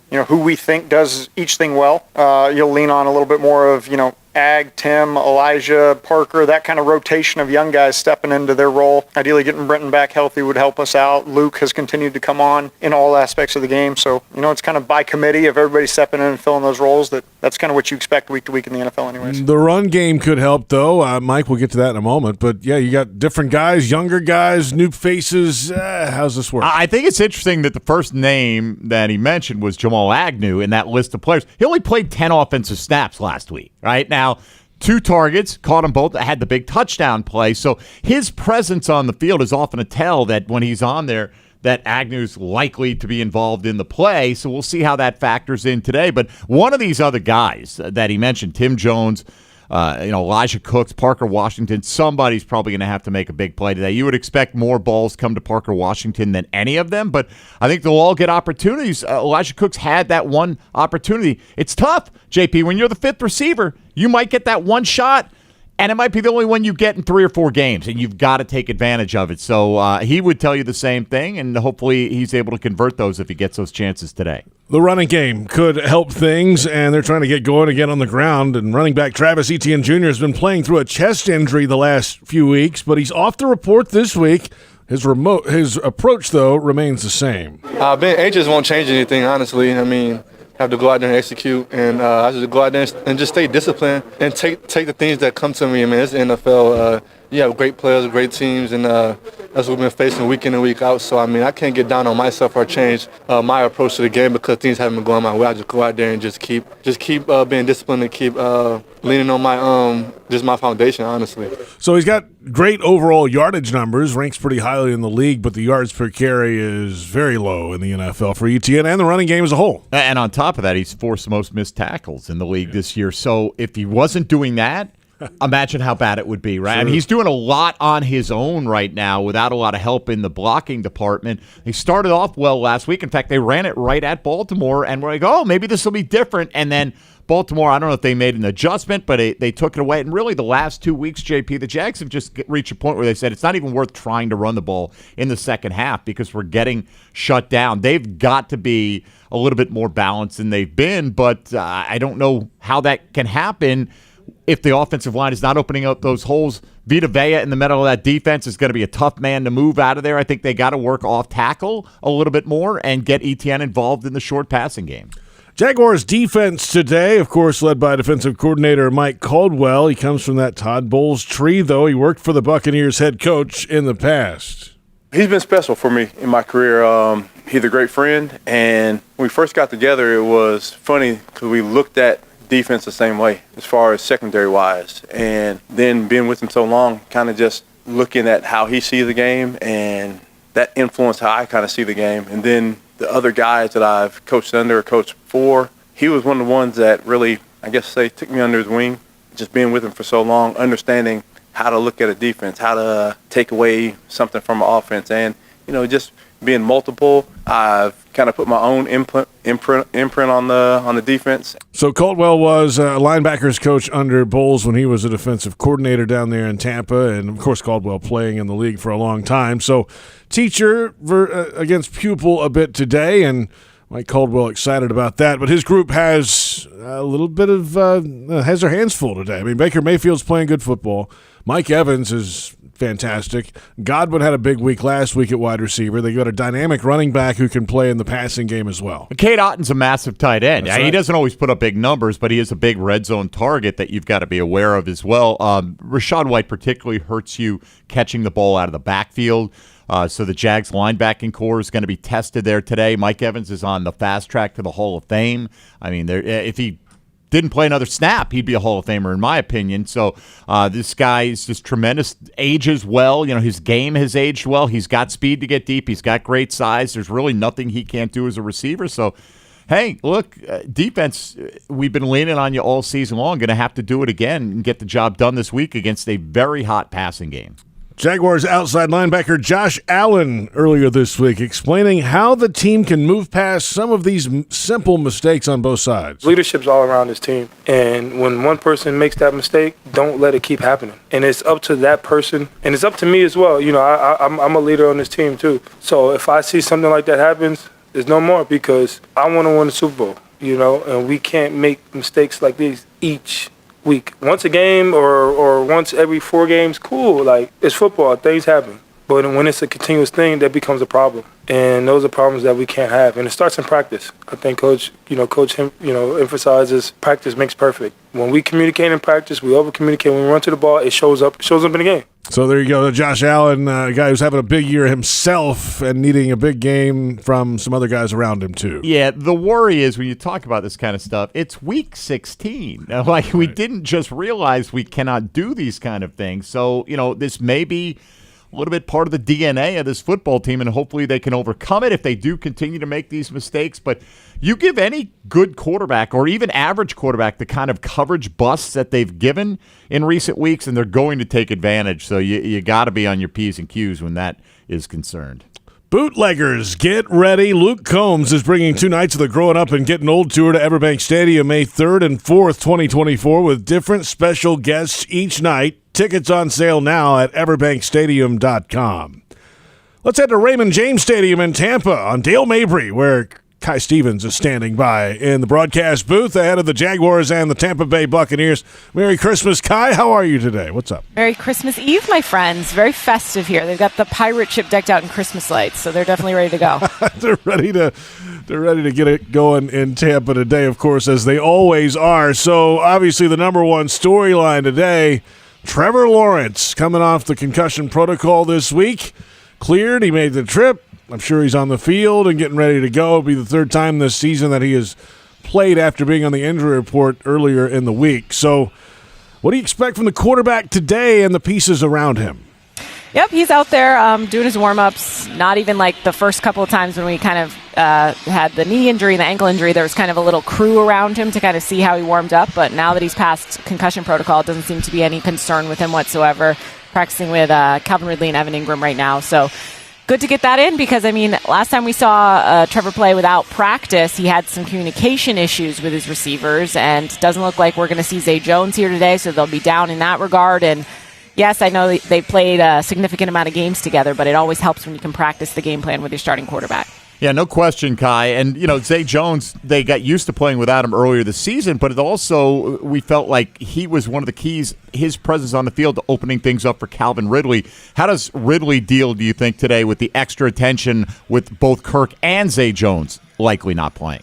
I think this is a big X-factor game for him. Obviously, he's dealt with situations that game against the Browns when there was a lot of miscommunication. He wasn't super happy with that. I think this will be an opportunity for him to really step up. I think the whole team as a whole is pleasantly surprised Trevor's going to play today, but I think they went into it with the mentality of we need to each individually step up. I think sometimes it's easier when you're like, oh, Trevor will come save the day, but I really do feel like the focus of the team this week was like we each individually need to play better, even if Trevor does play. That doesn't mean an automatic win here because this is going to be a tough matchup for them, specifically with the Bucs offense playing about as good as they have all year and Baker Mayfield doing crazy things, going into Lambeau having that 4-touchdown game. So it's not going to be simple. It's great that Trevor's back, but that doesn't fix everything. Kai Stevens with us in Tampa ahead of the Jaguars and the Buccaneers. And speaking of the Jaguars defense, they've got a couple guys in the secondary expected to be back today. Tyson Campbell and Andre Sisco have been on the injury report and out. So, hey, guess what? Mike Evans is across the line from you today. I know, right? And Welcome Godwin back. over there, too, coming off a big game last week. What a welcome back for those two. I know, what a kind welcome back for them. Yeah, that's tough. I mean, you can't. It's Hall of Famer over there. Like both Godwin's amazing too. They're very talented for a reason because of the success that they have had. So that's tough for the secondary. A lot of it's going to be the pass rush that they need to step up and hopefully get to Baker Mayfield faster and disrupt him a little bit. Hopefully they can get some turnovers. Obviously, we've seen this defense thrive when they can get some interceptions, force fumbles, sacks, all that stuff. So that's going to be the key to victory for them, certainly, is doing what they do best, because if they give up that big play multiple times to this team, it's going to be a real long day. All right, Kai, division tied, obviously, three-way tie. We're scoreboard watching in here. Falcons lead the Colts 10-7, 3:23 to play in the second quarter. And the Texans trail the Browns 14-7. So that's the best of news right now, actually, for this Jaguars team going into this game. That sure would help, right? If they can lose, and then it can be a little bit easier, so where if the Jaguars are able to get a win today, then they'll have some breathing room. Plus, they have all the tiebreakers that you'll feel a little bit better going into the last two games of the season. But this will be a lot of what this team is about. I mean, obviously, every team is injured this time of year. If you want to make the playoffs and you think you deserve to be a playoff team, you got to win a game like today. And we'll learn a lot about the Jaguars and who they're going to be the rest of the season by their performance today in Tampa. Kai, enjoy it. Merry Christmas to you and the family, and we'll talk to you a little later. Thanks, enjoy. guys. Merry Christmas. Kai Stevens joining us from Raymond James Stadium, Tampa, Florida. We're closing in on inactive time for this Week 16 matchup for the Jaguars and the Buccaneers. Up next, though, Kevin Harlan, CBS Sports. He has the call today of the Jaguars and the Bucs, a 4:05 kickoff time in Week 16. This is the Publix Tailgate Show on Jaguars Radio.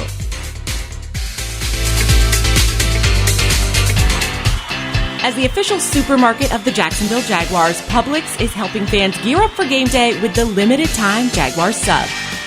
Piled high with hot deli chicken tenders, boar's head bacon, cheddar cheese, coleslaw, and barbecue mayonnaise on a white sub roll. The Jaguars sub is an easy, delicious meal for any fan. Make it an ultimate game day by ordering the Jaguars sub online for in-store pickup. Publix, where shopping is a pleasure. You say there's nothing quite like the feel of the open road when you ride a motorcycle. You know it takes concentration, knowledge, and skills beyond those required to drive a car. Ride Smart Florida would like to take this opportunity to remind you to enjoy the road, but to always ride smart. S-M-A-R-T. Say no to drinking and riding. Make yourself more visible to motorists. Always wear your helmet. Ride in control. Train regularly and get endorsed. Visit RideSmartFlorida.com for more details. Do you ride smart? This message is provided by the Florida Department of Transportation.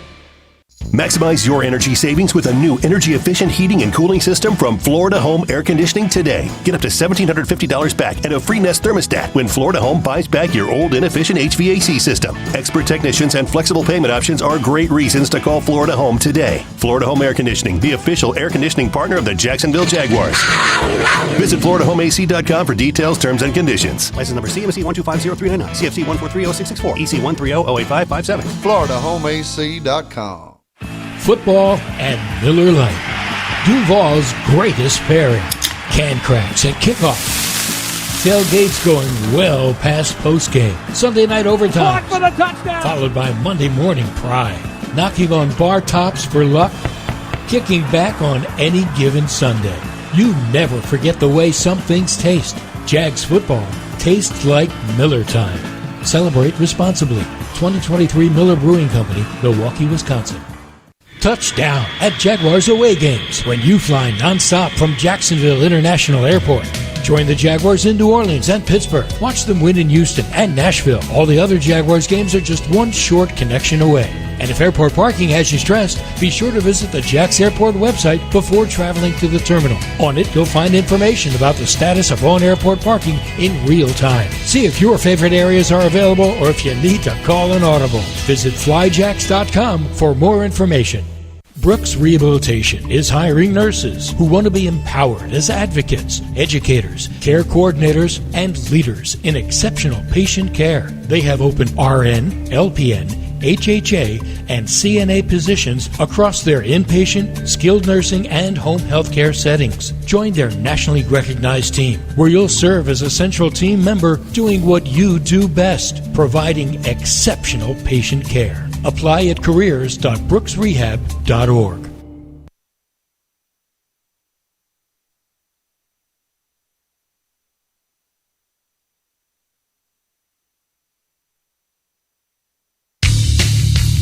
JP Shadrick with Mike Dempsey from the Hyundai Studios in Jacksonville. The Publix Tailgate show continues, and we're inside 2 hours from Week 16. The 8-6 Jaguars and the 7-7 Buccaneers. Raymond James Stadium, Tampa, the site for the 4:05 kickoff time on Christmas Eve.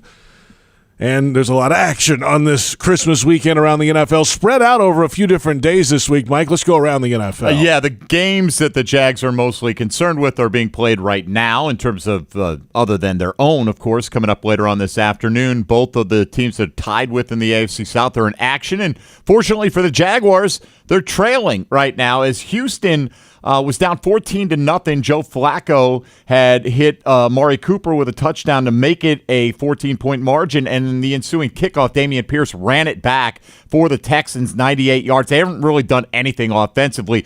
Cleveland came right back down, though. Flacco led him on another touchdown drive, hitting David Njoku from 21 yards out, and they actually went for two, up 20-7. They were successful, so now they have a 15-point lead, 22-7 over the Texans. Of course, C.J. Stroud missing his second consecutive game in the concussion protocol. Case Keenum getting the call. He did lead a 13-point comeback win over the Titans last week, so let's not write this one off yet. The Colts got out to an early 7-0 lead over Atlanta, but the Falcons' defense has started to stiffen up here a little bit as they've come back and gotten a touchdown of their own to Kyle Pitts from Taylor Heineke to knot things up. Jonathan Taylor making his return for the Colts, today, did have a 1-yard rushing score. Currently 10-7. In fact, Atlanta went for a go-ahead field goal, missed it, but the Colts were offsides on a 4th and 5, which enabled the Falcons to continue the drive. They got it down inside the 10, and Bijan Robinson just couldn't toe tap it inbounds, or else they'd be up 14-7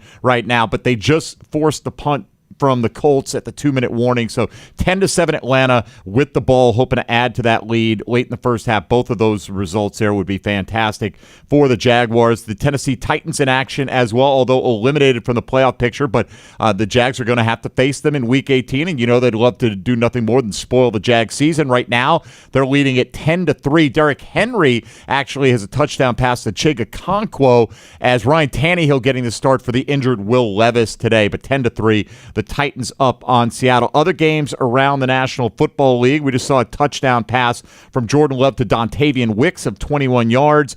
Pending the extra point, Green Bay up 23-10 on next week's Jacksonville opponent, the Carolina Panthers, who continue to be generally all-around inept, although they did win a low-scoring affair last week. The Jets up 20-0 over the Commanders in a battle of two teams going absolutely nowhere. Sam Howell started the game 0 for 5. He's now 4 for 14 for 43 yards passing and an interception, so not exactly the best endorsement heading into the offseason that you should hang on to that job. And the Lions just got a touchdown from Jahmyr Gibbs of 14 yards. The extra point good there. They lead the Vikings in a battle of two teams that are in the playoff mix. Detroit's going to the playoffs. Minnesota's still in the wild card race, but they're down 10 right now, so 17-7. The big name to watch out for tomorrow in terms of his availability is Josh Jacobs in that 1 o'clock kick for Vegas versus Kansas City. The Raiders are still alive in the playoff race, but Jacobs practiced sporadically this week, so we'll see if he's able to suit up on Christmas Day. There you have it, a look around the National Football League in Week 16. On the call today of the Jaguars-Buccaneers game on CBS, the great Kevin Harlan And quarterback toughness has been a storyline this season for the Jaguars for Trevor Lawrence. Of course, we mentioned it earlier. The knee injury on a short week on Thursday Night Football. He played in New Orleans. The high ankle sprain on a short week off Monday Night Football, played the following Sunday. This is a bit different with concussion protocol, but he's in the lineup again today. He'll play in his 49th consecutive game to start his career. Kevin Harlan of CBS. I totally agree. The kid's never missed a game. I mean, you know that better than anyone. Just, his durability has been one of his strengths. His availability has been one of his best abilities, and he has certainly shown that with the different things. We were down there on that Monday night, JP doing that Cincinnati game. He walked off the field like they're going to cut off his leg. I mean, like as you saw, I mean, it looked like a real bad injury, and the kid pops up and he plays the next week. I'm like, he's amazing, and he's a quick healer, clearly. Hopefully that's the case, and just knowing the way Doug is and the way that medical staff is, the athletic training staff of the Jaguars, there's not an ounce of caution that they are not looking at and abiding by. They're going to make sure that he checks every box, maybe double checks each box to make sure he is ready to go. They're not going to put him out there in harm's way whatsoever. If he's fit and they say he's ready to go, then you can rest assured as a Jags fan that he's, he has been completely cleared. Everything is fine, and he's set. And that is reassuring. That's one thing the league has done well, is they've really stuck to the protocol of making sure that concussions are handled in the right way. And clearly with the franchise, a foundational player like he is, a franchise player that Trevor is, they'll make sure that they've taken every warning sign and knocked it to the side if they clear him. Kevin Harlan, CBS Sports, has the call of the Jaguars and the Buccaneers. December pressure, the Jaguars right now are not handling that very well. They've lost 3 in a row and some self-inflicted mistakes the last 3 weeks. They can't seem to get out of their own way and get over the top in some of these games. But if anybody can turn a team like that, I feel like it's Doug Peterson, Kevin. And then, a guy who's been at it for a while. He has a pelt on the wall. He knows how to get a team up and ready. But at some point, the team that's up and ready has to go on the field between the white lines and execute and not hurt themselves. I'm sure Doug, at this point, it feels like, I can only do so much, guys. But the leadership of Doug Peterson and this coaching staff, how can that help them get over the top the last 3 weeks? Well, I think you've hit on the main core, and the theme is that they know what's around every corner. They've been down this road multiple times.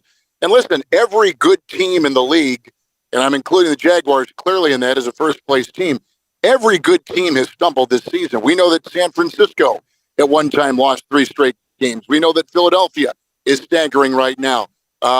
Kansas City has not had the season they imagined as the defending league champion. I mean, Baltimore may be the only team that has kind of sidestepped any kind of direct enemy fire and fallen. They have been a team that has really survived week to week, and they've done it in unconventional ways, maybe in very fortunate bounce of the ball ways, but they've done it, and they're the kind of the one team. Dallas has struggled on the road. Miami cannot beat a winning team. Like every team, and that includes Jacksonville, they've all had the imperfect season, but that's kind of what this season overall, JP, is, I think you'd agree, has been. This has been a season league-wide of imperfection. And we don't have the clearly dominant team. Like San Francisco, I know people are putting in that category, and certainly they got a huge game coming up against Baltimore this weekend. But they had, when they lost their starting left tackle and they lost Deebo Samuel, their jack of all trades, they struggled. And I watched it firsthand up in Minnesota. So this is a team in a Monday night game. So this is a team that has really come back and finished strong, the Niners right now. I kind of believe that the Jaguars have that same feel to them. I think that you've got to hit a trough to understand what it means to maintain where you are. Seems to me like with Doug in charge and instilling the confidence and all the different mechanisms they need to climb out of this, he's the right voice at the right time. And it could show here this afternoon in Tampa. Kevin Harlan, CBS Sports, has the play-by-play of today's matchup for the Jaguars and the Buccaneers. The full extended conversation available now on the official Jaguars podcast network, and more locker room interviews and sound from the week available on Jaguars.com. We're closing in on inactives time. Less than 10 minutes from now, we'll get a fantasy forecast. Frank Frangie in the broadcast booth all a little bit later. Up next, though, a pregame huddle-up podcast with Bucky Brooks and John Oehser in Tampa. We are about an hour and a half away from kickoff in Week 16 for the Jaguars and the Buccaneers, and this is the Publix Tailgate Show on Jaguars Radio.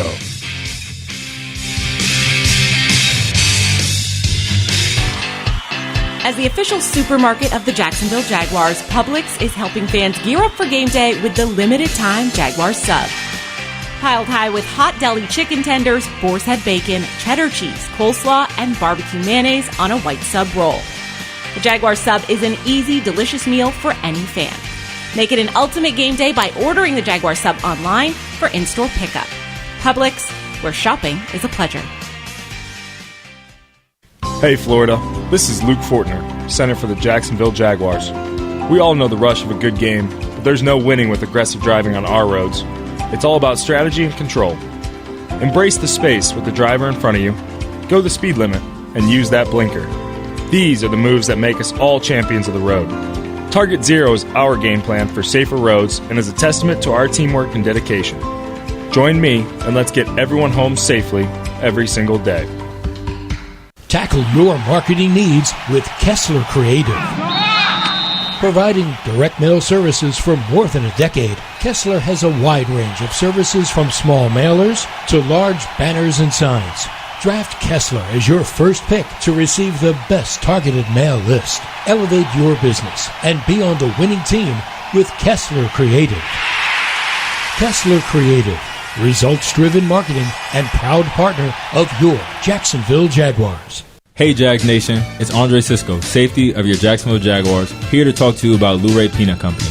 Lou-Ray is bringing something to the market that has never been done before, microwavable boiled peanuts. Whether you like salty or a peppery Cajun kick, they've got you covered. Now, thanks to them, y'all can enjoy boiled peanuts at the bank while you watch me and the rest of the team tear it up on the field. Can't make the game? No sweat. Find a bag at a store nearest to you by heading to LouRayPeanut.com/find us. Go nuts, go Jags, and as always, Duval. Mr. Chubby's Wings is a whole lot more than just wings. Craving the ultimate game day experience? Look no further. Swing by Mr. Chubby's and indulge in the biggest and best wings in town, all while soaking up the lively atmosphere with fellow sports fans. With plenty of game day specials and locations on the West Side, Fleming Island, Ponte Vedra Beach, and new this season, EverBank Stadium, they're here for all your game day needs. Mr. Chubby's Wings is a proud partner of the Jacksonville Jaguars. Mr. Chubby's Wings, before the game, after the game, and during the game.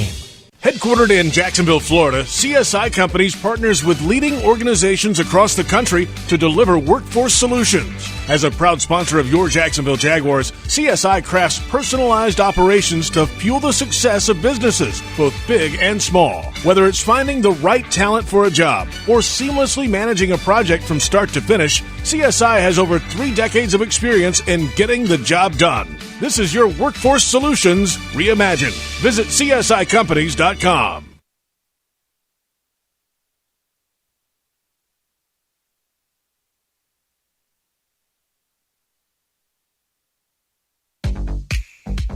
JP Shadrick with Mike Dempsey from the Hyundai Studios in Jacksonville ahead of the Jaguars and the Buccaneers. The Jags 8-6, the Bucs 7-7. Each team tied atop their respective divisions. The Jags in the AFC South, a 3-way tie entering the day. And, of course, the Buccaneers in the NFC South tied with another team for first place in that division. Kickoff coming up at 4:05. Inactives just a few minutes away, about 3 minutes or so.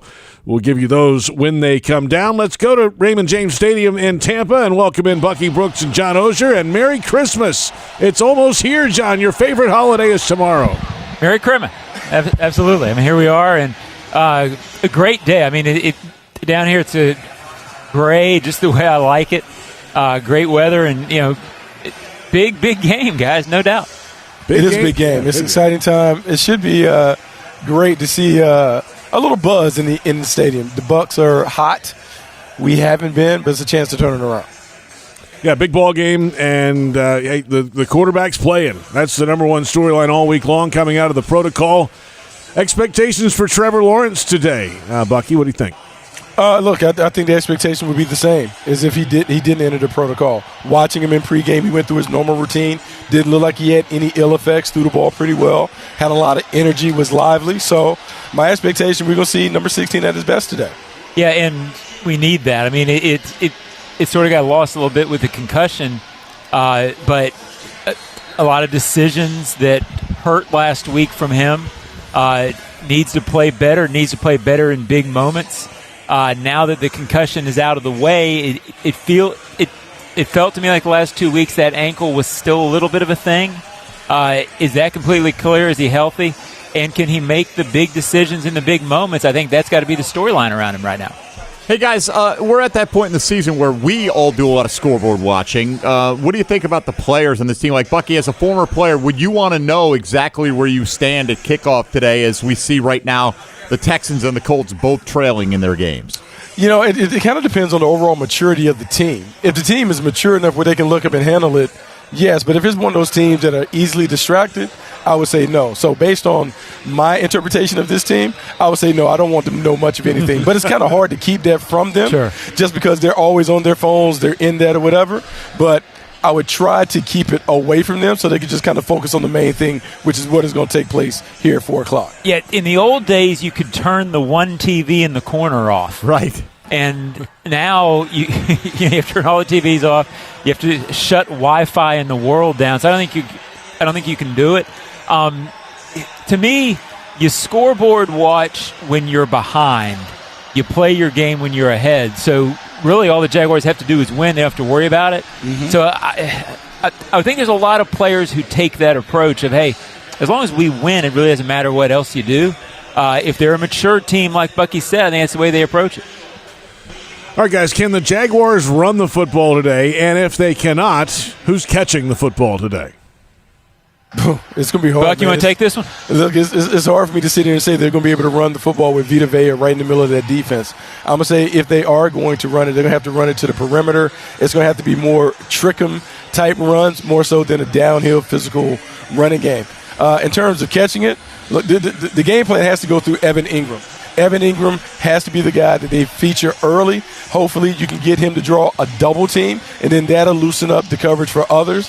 But this has to be a number 17 game. He has to 12 to 15 targets if we're throwing the ball around the yard a lot. Yeah, I think Mike asked me last week in the pregame if I thought they could run. And I kind of answered, I think it'd be disingenuous at this point to answer that they could.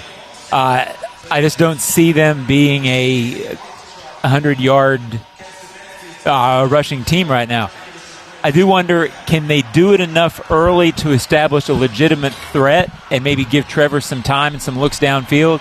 To me, I've been saying all week, I think for the Jaguars, this is a big play game. I thought it was C.J. Beathard, we thought he might be playing. I think they need to hit a couple of big ones. I don't know with their personnel offensively if they can have a whole lot of 10-play drives. I think they need to hit some big ones.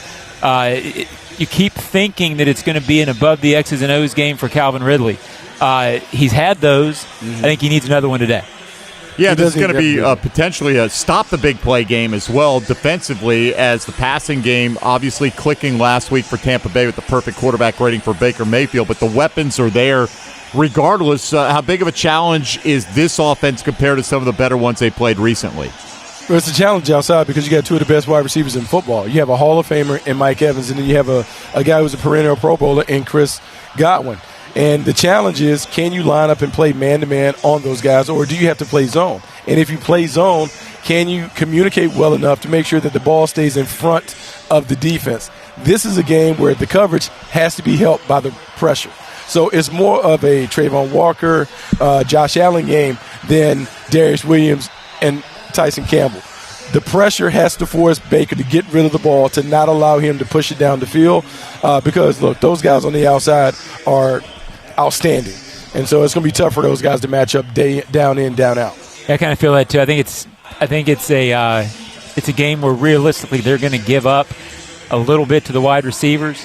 Can they sack and even more sack fumble can they create some turnovers to sort of break serve in that situation? This has been if there's been a strength of this team, it's been a takeaway creating team.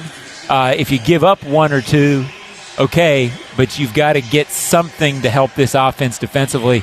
It's been a while since you had a defensive touchdown. I don't know if you need it today, but it sure would feel good, JP. Yeah, you won't give it back if you get it. I mean, sure. It'd be nice to have it, that's for sure. Be a nice little Christmas bread. It certainly would, with a bow on it and everything. That's John Ozier and Bucky Brooks in Tampa. So, all right, the division, they're both these other games are at halftime now, guys, just to keep you updated.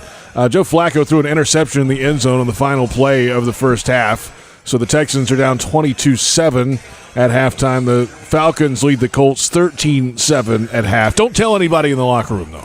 Yeah, no, but the bad thing about the Browns, I think their kicker is hurt. That's why they had to go for it down at the 20. I think Dustin Hopkins is hurt, so that could play a role in how that game finishes up. Hopefully it's not close. Yeah, that makes sense because we were wondering. They had 5 seconds left, and they decided to throw the ball to the end zone from like the 20. We're like, what? And they went for 2 earlier. That's why what's going on. Yeah, that's why DTR went for 2 earlier. That makes sense. Okay.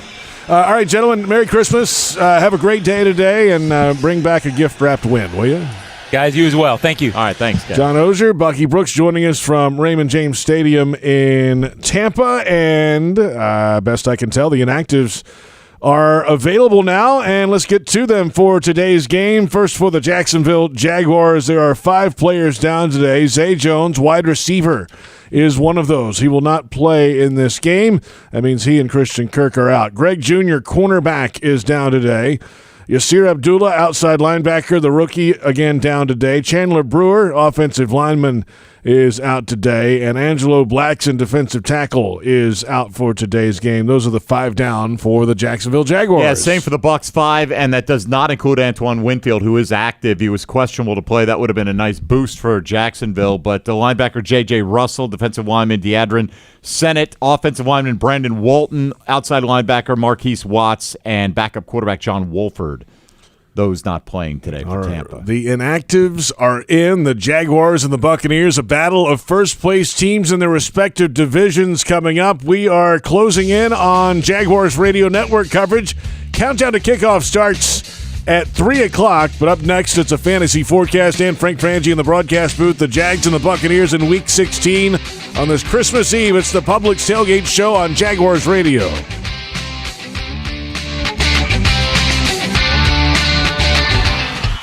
As the official supermarket of the Jacksonville Jaguars, Publix is helping fans gear up for game day with the limited-time Jaguars sub. Piled high with hot deli chicken tenders, boar's head bacon, cheddar cheese, coleslaw, and barbecue mayonnaise on a white sub roll. The Jaguars sub is an easy, delicious meal for any fan. Make it an ultimate game day by ordering the Jaguars sub online for in-store pickup. Publix, where shopping is a pleasure.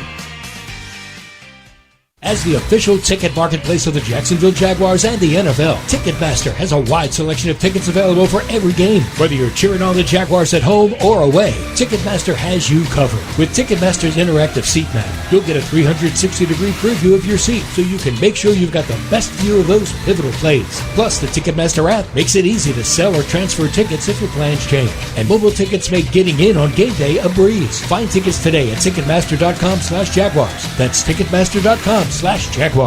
Unlock your potential at the University of North Florida. A top public university with more than 100 majors, UNF is number 1 among state schools with the highest percentage of graduates employed in Florida. Affordable tuition, programs in high-demand fields, and faculty who care. Swoop into your future at UNF. Visit unf.edu to learn more. Hey Florida, this is Luke Fortner, center for the Jacksonville Jaguars. We all know the rush of a good game, but there's no winning with aggressive driving on our roads. It's all about strategy and control.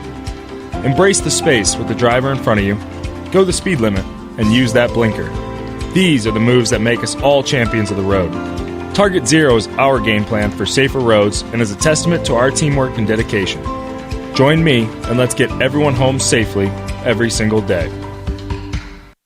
Jaguars fans, huddle up. Do you own a vehicle made in the last 10 years? If your car is outside of factory warranty or with no warranty coverage, get the best defense against expensive auto repairs with CarShield, the official auto protection partner of the Jaguars. With plans to fit every budget, CarShield helps you cover up to 5,000 parts and systems. Call 800-471-1223 now or go to carshield.com/Jaguars. That's 800-471-1223 or go to carshield.com/Jaguars. Go Jags!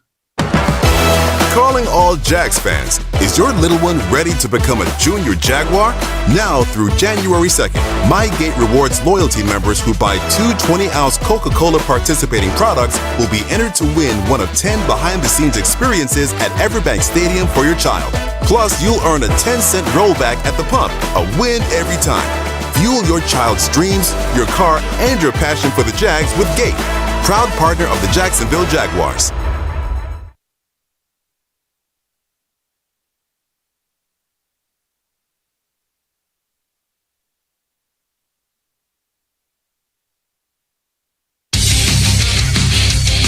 This is the Publix Tailgate Show. JP Shadrick with Mike Dempsey from the Hyundai Studios in Jacksonville. The 8-6 Jacksonville Jaguars and the 7-7 Tampa Bay Buccaneers at Raymond James Stadium in Tampa. Kickoff at 4:05 Eastern in week number 16. Let's get a fantasy forecast, Mike Dempsey. What you got? All right, a lot of the hay is in the proverbial barn, but still plenty of games to go this afternoon and this evening. Of course, a trio of games tomorrow. The inactives for the other 2 games in the 4 o'clock window won't come down for about 10 minutes.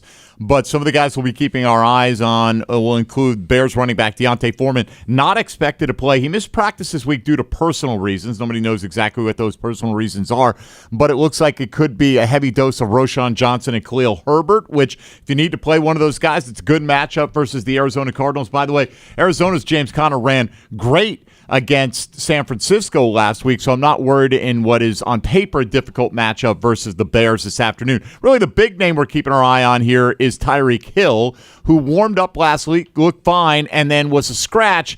At home against Dallas, he's expected to go, but nothing official for another 10 minutes or so. But that is the word that Tyreek Hill is expected to suit up. If you've got Tyreek Hill and he's on the field, you're absolutely playing him. But keep in mind, this is a Dallas defense that got absolutely decimated by the run last week. So it could be big days for Raheem Mostert and Devon Achane, even though Dallas statistically season-long has been good against fantasy running backs. That wasn't the case last week. Tonight's nightcap Sunday Night Football is New England at Denver.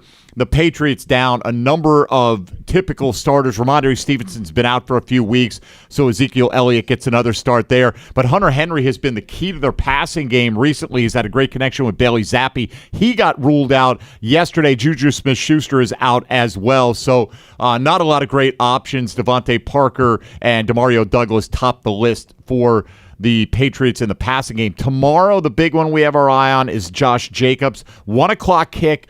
There are a couple of games afterwards, so you may have a pivot to go to. Look on your waiver wire. Justice Hill of Baltimore might be one who's sitting out there. Zamir White is likely rostered, hopefully by the Jacobs manager, because he got the start last week. So Jacobs managers would have been wise if he was available in their leagues to have him on board already. But on the other side, Jerick McKinnon, Kadarius Toney, Mecole Hardman all ruled out for the Kansas City Chiefs. Well, they do get Isaiah Pacheco back. He had shoulder surgery, but it was a cleanup procedure. Andy Reid declared him about a week ago that he'd be good to go for this game. And with McKinnon down, likely gets a big-time workload and maybe gets some of those snaps in the red zone that typically go to Jerick McKinnon. But Josh Jacobs really the one that we're keeping our eye on for tomorrow. The Raiders still technically in the playoff race, and Antonio Pierce has called for all hands on deck. So we'll see if he's able to suit up. The danger is if he's able to suit up and unable to finish the game, that you get stuck with less than a stellar fantasy performance. You're having a fantasy forecast. Mike, will you be sitting around the Christmas tree tomorrow changing lineups before those games or no? How do you follow that? Changed them 50 times already this week. So I've got a fantasy show tomorrow from 8 to 10 if you'd like to tune in. AM on or Sirius PM? XM. AM. Oh. Yeah, I mean, it's triple header coming up. You got to have People it. want to know what are we going to do with Josh Jacobs or whomever. We might not know by 10 a.m., but absolutely I'll be tweaking lineups. Give you all the different scenarios, though. But I'm so used to what usually, I mean, I can't tell you how many times Christmas weekend is usually championship week in the past, but now with the 18-week season, you're likely in your playoff semifinals. But, one eye on the Yule log and one eye on the television, JP. Of course. Yeah. Mike Dempsey, fantasy guru, of course. Let's go to Tampa Bay and welcome in Frank Franzi from Raymond James Stadium in Tampa ahead of this Jaguars-Buccaneers matchup. Merry Christmas, Frank. Good afternoon. Merry Christmas, Mike and JP. Good to be with you on a really important, Sunday afternoon for the Jags, huh? Good to see you. Good to talk to you guys. Yeah, good talking to you, too. And the Falcons just added to their lead. It's now 20-7 over the Colts, 11-13 to play in the third quarter. And the Browns lead the Texans 22-7 at halftime. That's the best-case scenario before the ball's even on the tee in Tampa today, Frank. Well, not only that, but if you can win today and those two hold – and you have the Panthers next week, you can make the last week not even matter. I think that's that. Ryan Tannehill's playing. He's playing a little bit better for the Titans. So that's the key, JP. If everything happens well today, these two hold and you win today, I'm pretty confident against the Panthers next week. I know it's an NFL game and anybody can win, but I'd be about as confident in that one in any all year long. Wouldn't it be nice to have this thing done with before we get to the last week of the season? That would be very nice. Yeah, it would be. I'll still take that cushion, though, Frank, going into this window at 4 o'clock because, Tampa's playing well. And look, if Trevor Lawrence hadn't been in the concussion protocol, I think this is a difficult game for the Jaguars regardless. So from our perspective, there's no question. If Trevor clears and he's medically given the okay, I'm not shocked at all that he's going to be out there, Frank. The question is, how well will he play without really much meaningful practice this week? Yeah, and you know what, Mike? We've talked about that all week. Number one, does he play? Number two, if he plays, how does he play? No way really of knowing that. He's a tough guy. This is a guy that's played through ankles and knees, but this is a different scenario. Not getting a lot of practice, and probably because you're in the protocol, nothing else either. Probably not as much time watching tape, probably not as much time doing your normal stuff. So it's just a guess at how he'll play. I know this, Mike. He's a tough guy, and he's going to be as ready as he possibly can be. And look, this is a Tampa Bay team, and none of you guys have talked about this. They're very confident. I've been down here for a few days now. All of a sudden, the Bucs and their fans have kind of reconnected after these last 3 weeks. It's a Jaguar team whose back's against the wall. I know that's a cliche, but they've lost 3 in a row. The dynamics of this game, there's a lot, and I'm like you, Mike. I'm awfully glad Trevor's going to be playing in this thing. Yeah, and speaking of that, it's 2 number 1 overall pick quarterbacks going against each other today, and Baker Mayfield's on a hot streak right now. It's his first year, obviously, in Tampa, filling some big shoes of Tom Brady there, but when you put together a perfect passer rating at Lambeau, that opens some eyes. Now the trick is, can he maintain this kind of run down the stretch in Tampa? And what about the Jaguars' defense today against Baker Mayfield and this Bucs offense? It's interesting, JP. You're right. 2 first overall picks, but man of the journey's been different, right? Trevor got to Jacksonville, a little bit of a hiccup the first year under Urban Meyer, but it's certainly been steadily increasing. He's only played on one team. He only played on one college team. Baker Mayfield played for 2 college teams. He's already played for 4 pro teams. He's only 28 years old. So, you know what I mean? The 2 journeys could not be any more different. As for defending Baker Mayfield, he's really good when he gets going. 24 touchdowns and 8 picks on the year. But he also holds the ball. That's the book on him, is he tries to make the perfect throw, and he waits an instant longer for the guy to get open, which means that's a guy you can sack if your pass rush is good that day. So a lot of dynamics with Baker Mayfield. Look, he's playing well. He can't possibly play as well as he did a week ago.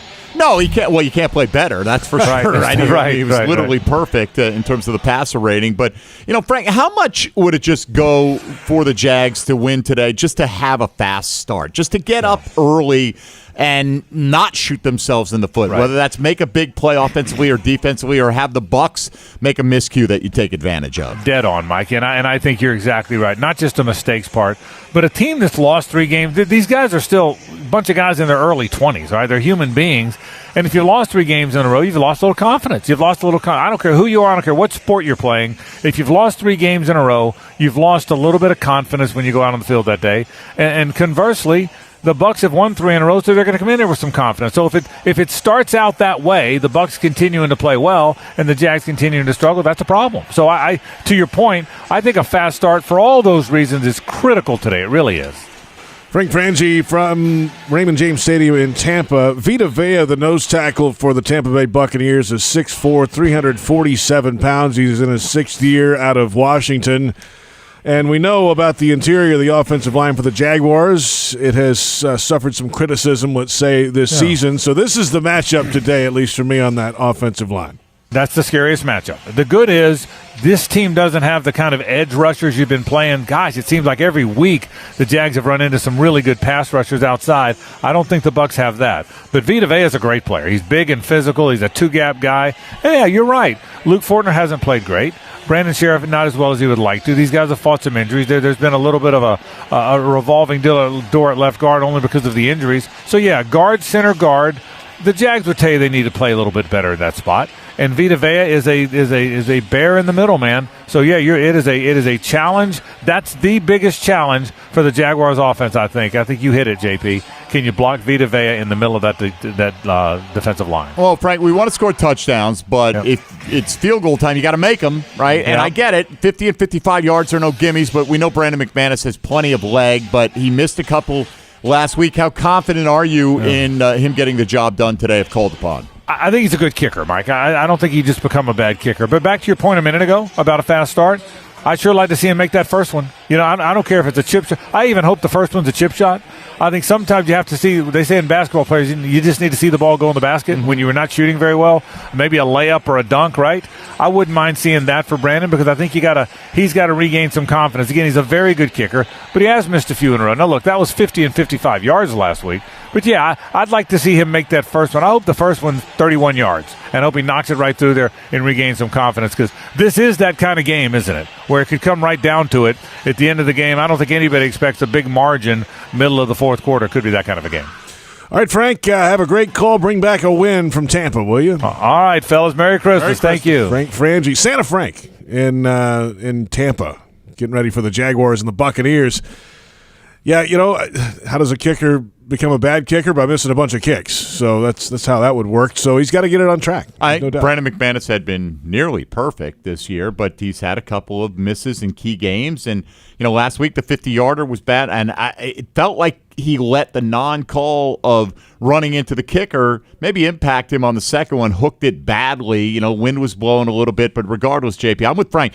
Sometimes you just need a layup, right? You see the ball go through the basket, doesn't matter from how far, and all of a sudden that gets you going. So let's get, we want to punch them all in, but a little 32-yard chip shot field goal for Brandon McManus right down the middle to set the tone wouldn't be the worst thing either. How about a big field flipping return or two from Jamal Agnew? How about it, man? Look, I don't care how it comes, honestly. Jamal Agnew was our Jaguar Radio Network player of the game last week. He did great in the return game.